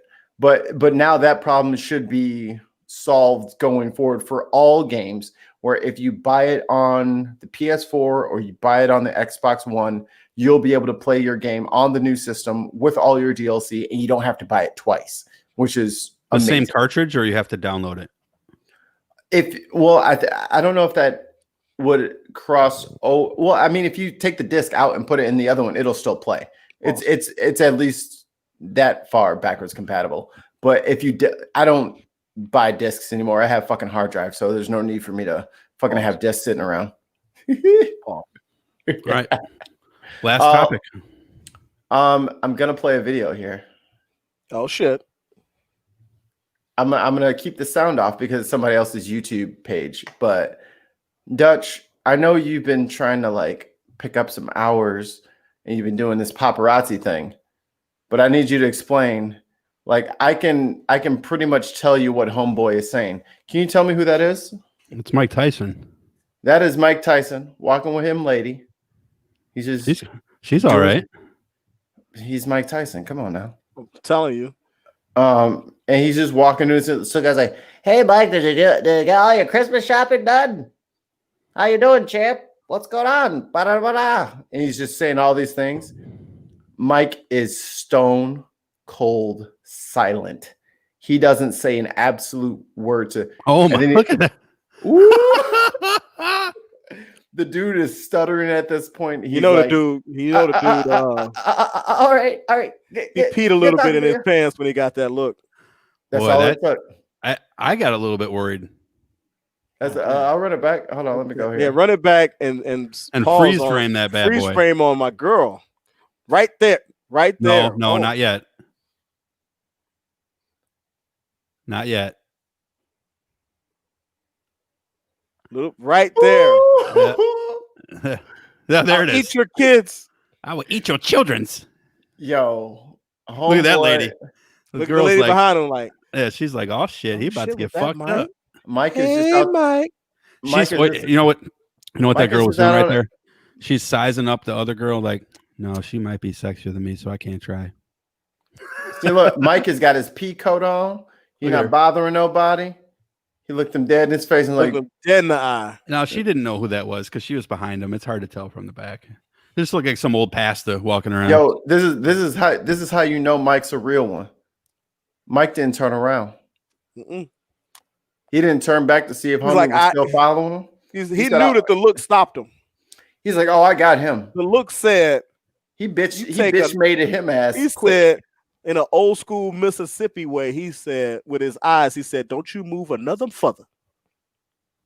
That's an old school term. Don't you move another further. And you stop. He stopped him dead in his tracks. Go get your block knocked off. With just a look.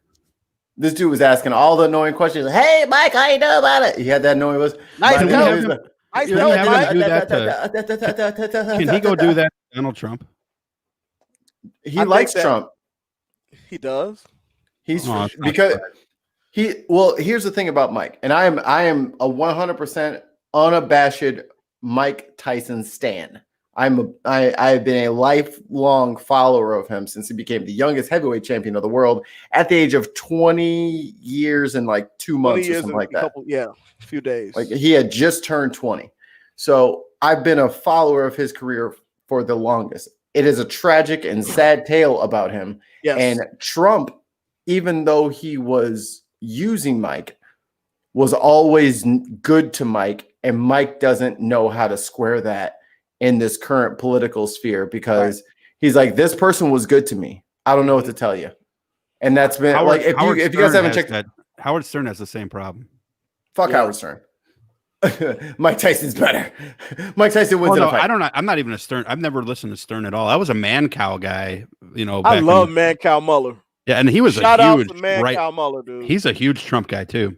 I bet we can get him on.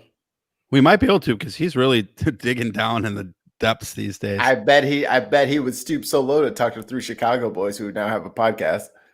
He might. That would be great. I like doesn't have his own podcast. Or if not, we can get the freak. I want a fat Al Roker or turd. Oh, by the way, Al Roker has pancreatic cancer, not the fake one. Oh shit! The weatherman. God damn it! So my grandmother died of pancreatic cancer, dude. So I know. And Alex, can we raise a glass for Alex? Yep. I'm gonna pour. I drank all my wine, but I'm gonna pour a snootful for Alex Trebek because.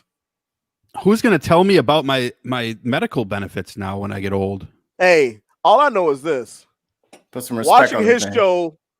Let me understand that I did have half a brain because I got a lot of that shit right. So, to Alex. 2020. So thank you, Alex, for helping me impress women in the dorms. If I can do like a slightly personal like monologue. Yeah, actually, why don't you just take us home? Yeah, you take us home this time. I'll take us home on my my love for Alex. Solo Trebek. screen. All right. Jeopardy is just like the boring trivia show that everyone just knows the theme song to, right? But my mom, after she left my biological dad, worked a lot of hours, right? And I had to spend a lot of time with my granny, and my granny would always, I would watch Price is Right, I would watch Jeopardy, and I would watch Love of Painting with Bob Ross. Like, oh yes, I would get the PBS/CBS, whatever that network is. Like she would just flick between, and that's all she played at her house. Or there'd be something like nature related, right? Right. She always impressed upon us knowledge and wisdom. And so we didn't get to go over Granny's house and just watch cartoons all day. No, you watched Price is Right, so you know what things are worth, and you watch Bob Ross, so you get some fucking culture in your dirty little nappy head brain, and you watch Alex Trebek and you watch Jeopardy, because even if you don't know the answer this time, we're gonna keep watching, and eventually you might know an answer. And that was my routine over there for a couple of years while she was working extra shifts to help take care of my hungry ass. And my granny grew up in a very segregated St. Louis and had a healthy distrust of white people. She didn't like them. She had some reasons for that. But she had worked herself into a position where she could retire from the gas company and be able to babysit her grandchildren in peace and solace. And she had a lot of things not so positive to say about white people, but she always loved Alex Trebek because he was respectful. No matter who was on that show, he was respectful. He was poised. He was confident. He was knowledgeable, and he was a fucking gentleman. So thank you, Alex Trebek, for making my my childhood at Granny's being babysat a little bit more tolerable, and something that was very cool for me to grow up with. And thank you for lighting that fire of knowledge and knowing things that people may not think that you should know, making that cool. So Alex Trebek has always and will always be super cool to me. So I will lift a Voice from the Undergrad mug in your honor, sir. Thank you. Appreciate all your hard work, and thank you for being the personification of poise for 40 years.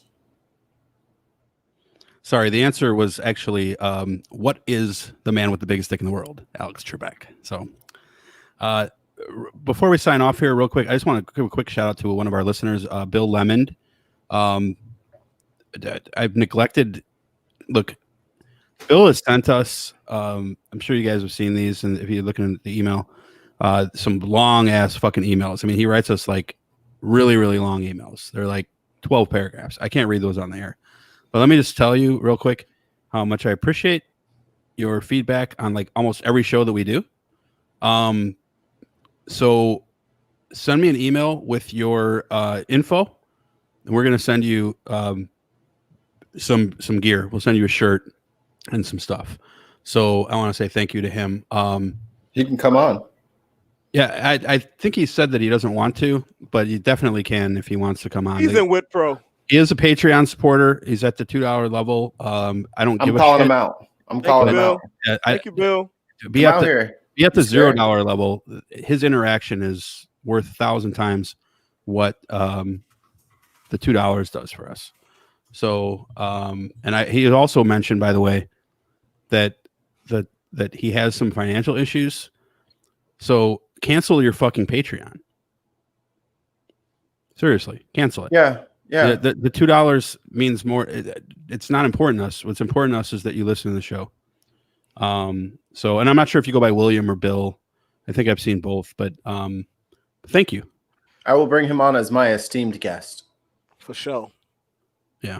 So, that being said, go fuck yourself, planet Earth. We'll see if we're going to have democracy end here in the next 2 weeks. So we'll be back in a few days. Haas blew it on the humidor over the weekend. He fucked up and didn't do it. So he will be doing that. Oh, you know what? Actually, one other quick thing. Just condolences to my kid's cousin. If you know the Tennessee Titans, thought I heard somebody behind me. Their star wide receiver Corey Davis, his older brother Titus, passed away from a rare cancer called RMS a couple days ago, at 27. Damn. So he's in my daughter's family. He's not in mine. Nice kid. Played for the Chargers for a real short time, maybe 2 months. I remember the name. He was on the Bears practice squad. He's famous for he broke every single record that Antonio Brown had at Central Michigan University. So the kid's no joke. And passed away a couple days ago.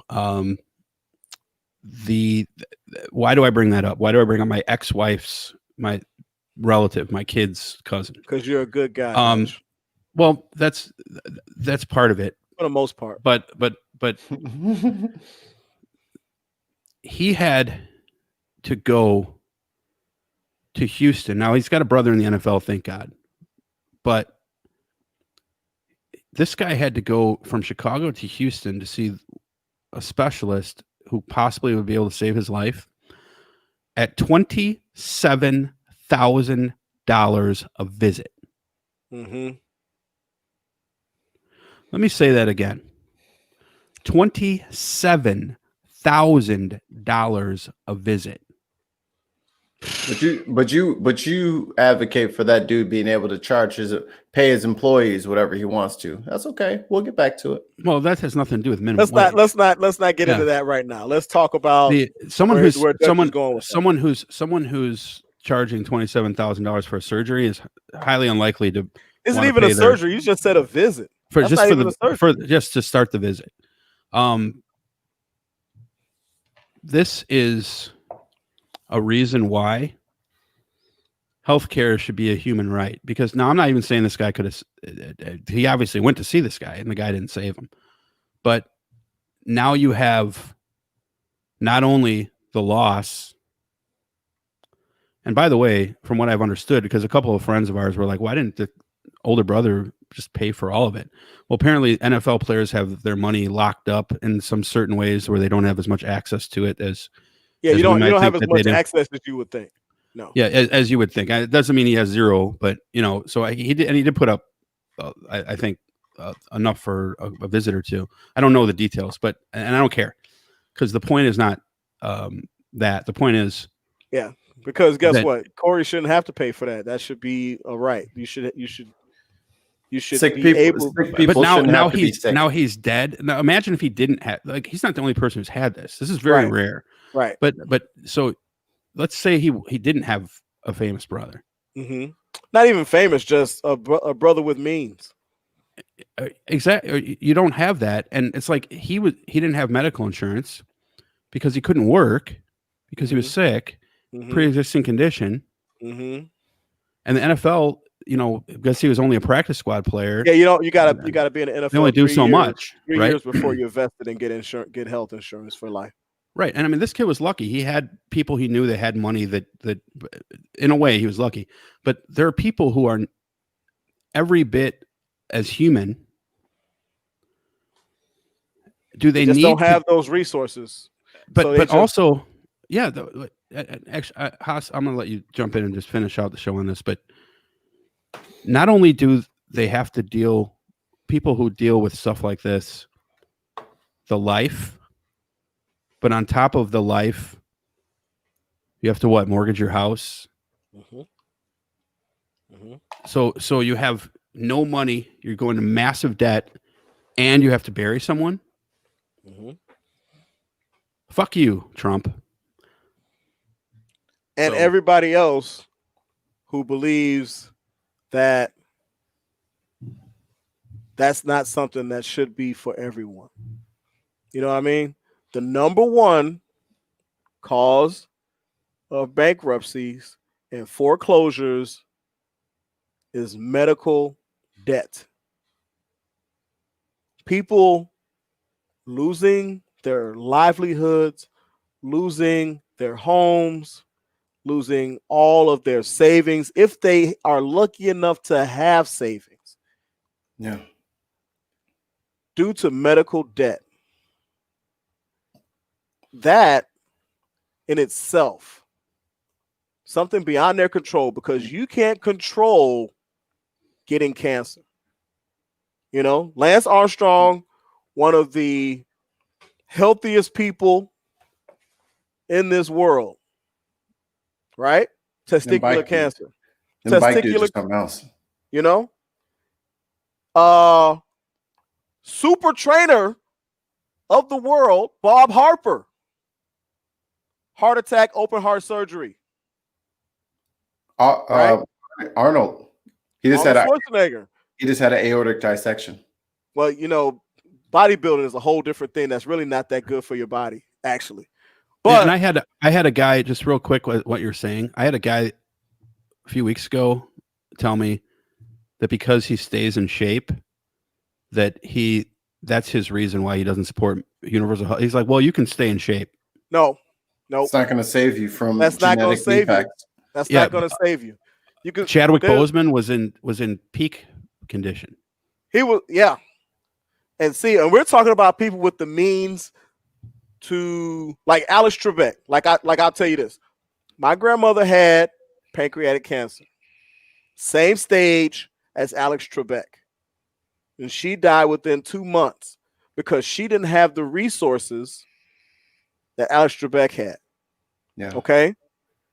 Now, and she was smart with her funds and everything. You know, she didn't want to get rid of all of that in efforts to live another 18 to 24 months basically in pain. So she made a decision while she was cogent that keep me comfortable. Don't go into life-saving mode for me. I'm 80-something years old, okay? But there are people who don't have that choice. And the thing is that the people who even have the resources to make that choice, it's not something you should have to do. You shouldn't do that. We're the only developed nation in this world that does not have health care for everybody. Think about that. We call ourselves the greatest nation in this world. We call ourselves number one. We call ourselves this and that. We walk around, we have our flags hanging off our trucks and all this stuff and talk about American exceptionalism. But people that get sick, your ass is out. If you have the resources, you're going to drain everything because you got sick in a way you can't control. If you don't have the resources, you're really fucked. And there's people in this world that are like, well, that speaks to the ugly underbelly of this country. Because if we were really a United States of America, every citizen would stand up and say, we need to have medical for everybody. That's what we would do. We wouldn't be talking about socialism and this and that because it's human. It's not about a political ideology. This is about humanity. And you claim that this is the United States of America, the greatest nation on the face of this earth. But we're the only one developed superpower, super economy that doesn't have health care for everybody. And where's our rank? Where's our rank in healthcare? It's not like we're number one. We're in the top 10, but we're not number one. So what is it getting us? What is this heartlessness and callousness getting us? People like this man, he might have passed away anyway, but other people had to pony up. You know, and that's fine if you have the resources.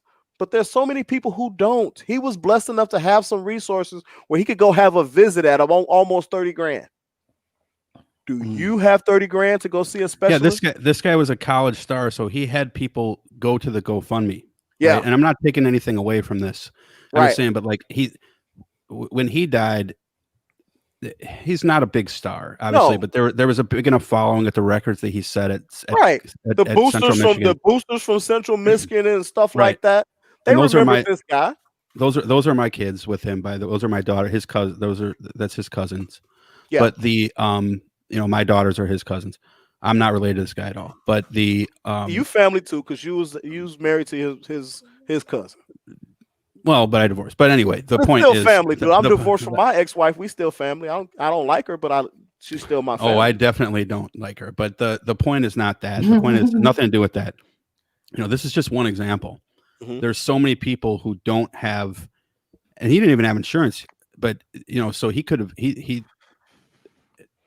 this is just one example of someone like my friend Tommy. My little one here. Mhm. He would have had a son the same age that passed away at 1.5 years, 2 years old. And that's rough. Still has to go. They still have to pay the bills. Yeah. Oh my God. Yeah. You still got to pay them bills. The doctors don't say, well, you know, it's not like a personal injury attorney where you only pay if you win. Right. You pay if you lose. Yeah. And that's a reminder. Every time they write that check, every time they mail that off or whatever, that's trauma. That's the reminder. They got to that's a reopening ever so small of that wound. How do you grow from that? How do you build from that? I mean, I get the fact that there are people who feel, I know I've probably felt this way in some way myself in the past, that I feel like I work hard, so and my medical insurance is part of what I work for. That doesn't make you bad for that, right. But what does make you bad? It's an indictment on this country. Mm-hmm. That because what you don't think about is instead of them giving you more money, they have to give you this benefit when it shouldn't be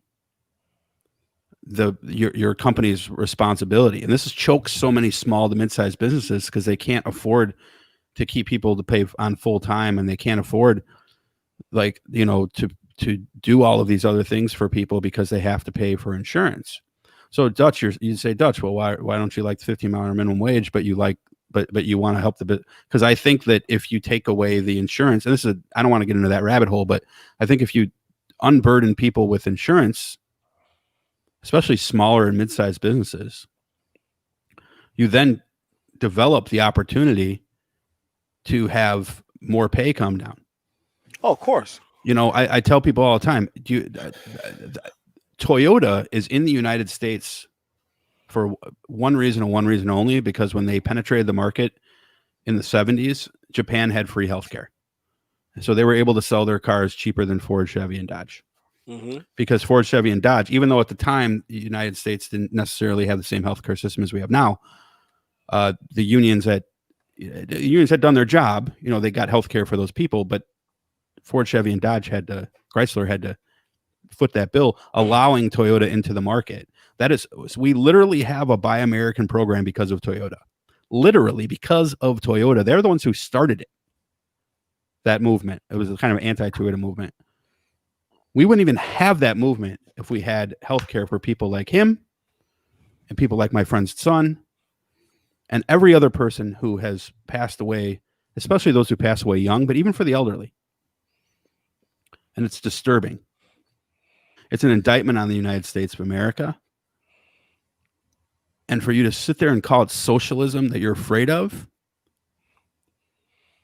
is intellectually dishonest. You just fall into the trap.